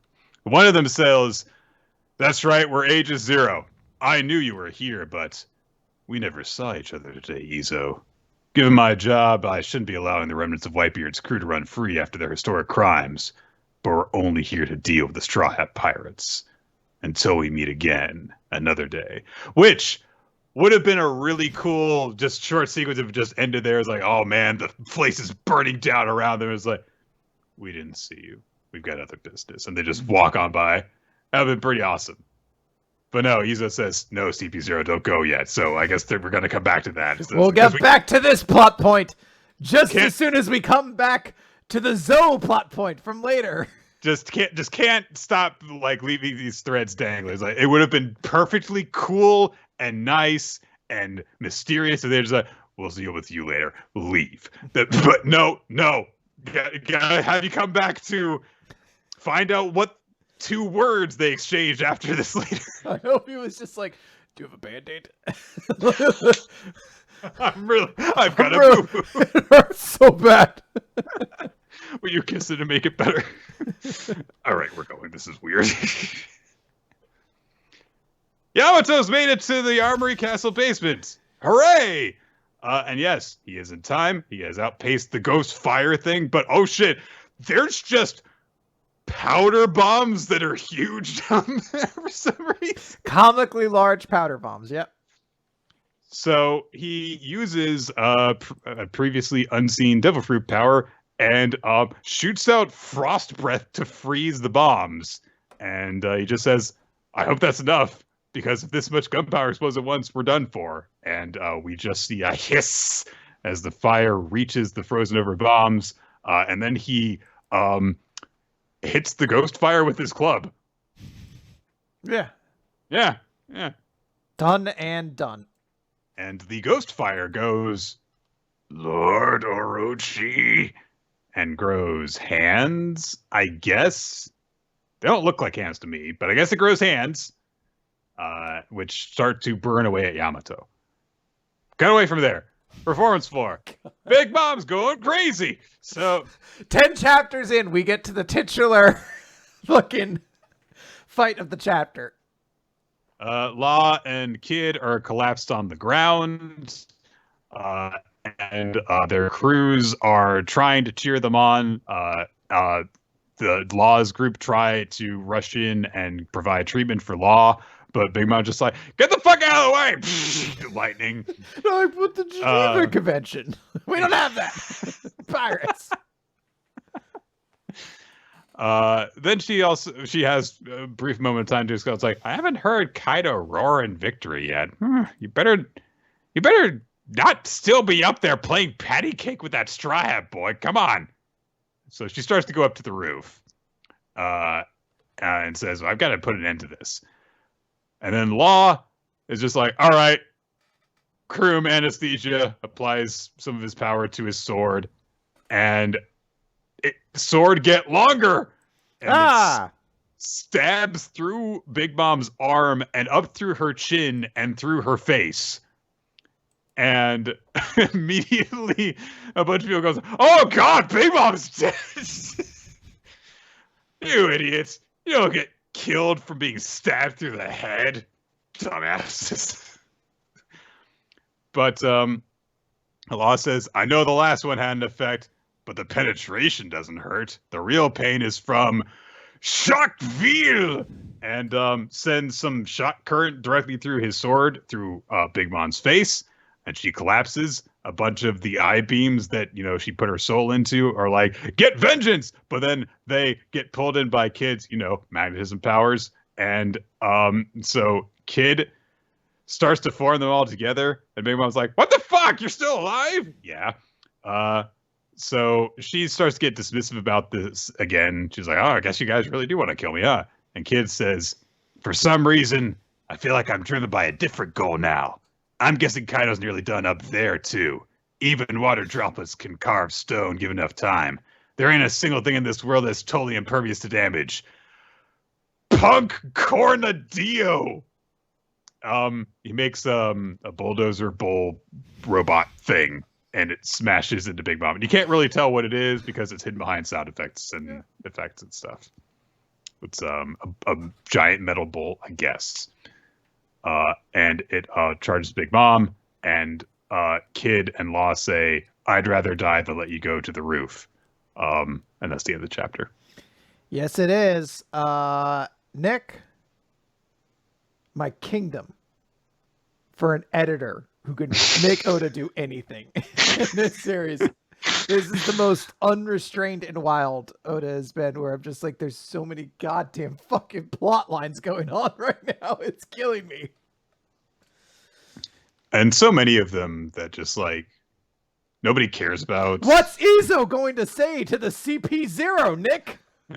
So many that weren't actually established ahead of time. It's just like, no, just new things that you have to keep in mind now. Will the roof collapse on Jinbei? Will it? I'm presuming those aren't important, but there are just like so many things that it's like, because like even like it's only like 2 pages, but like, or I guess 3 pages, but like, we're getting the chapter of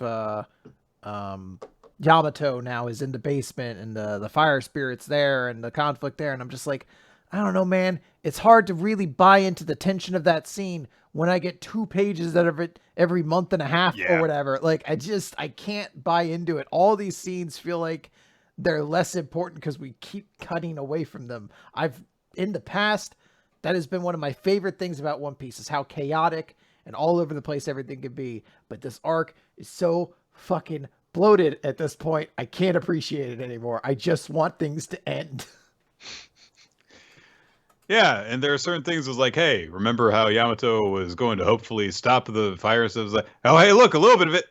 Yeah, we're almost there. But that's the thing. That's the thing. We're going to get an actual conclusion, but because we didn't have this part before it, the tension's not going to be there either.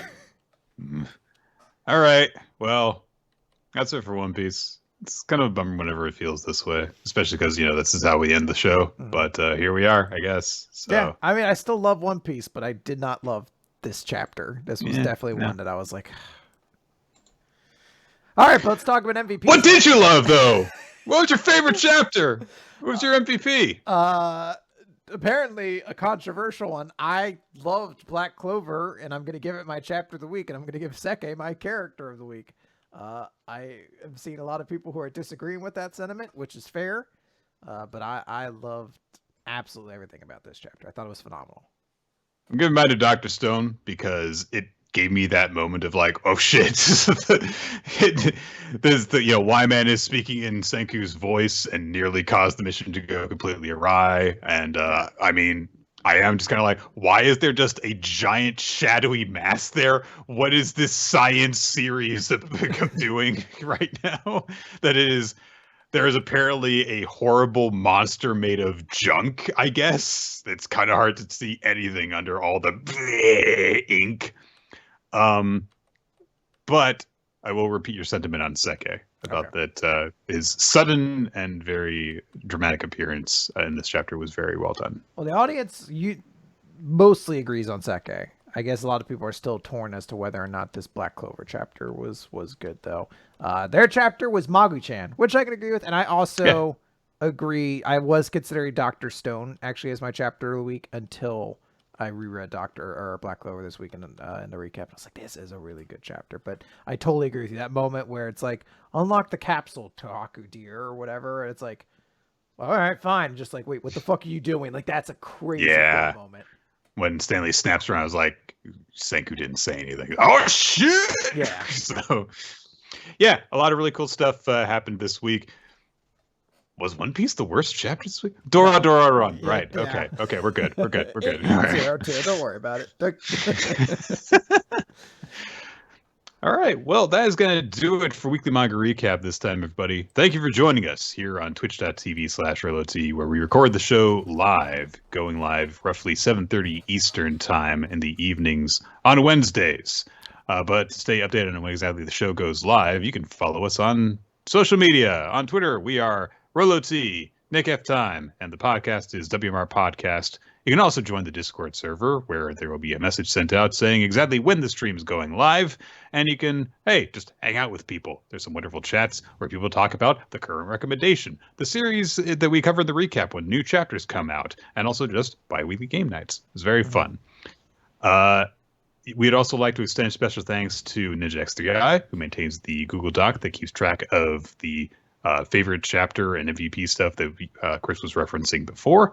And that helps us to, also just remember stuff that we've done prior. Yes. If there's a recommendation you would like to make, you can make it on there, or add your vote to a series that has already been recommended, or check out if your series has already been covered by the show, because there's been a lot of them, and I certainly don't remember them all. Nah. So we would also like to extend thanks to Wensleydale Cheddar and Milo Jack Stillitz, who created the opening sequence of Weekly Manga Recap that you can see on the YouTube version of the show at the beginning. The video versions are available on youtube.com/Weekly Manga Recap. The audio versions of the show are available wherever podcasts can be listened to, generally speaking, including weeklymangarecap.podbean.com and iTunes and Spotify and stuff.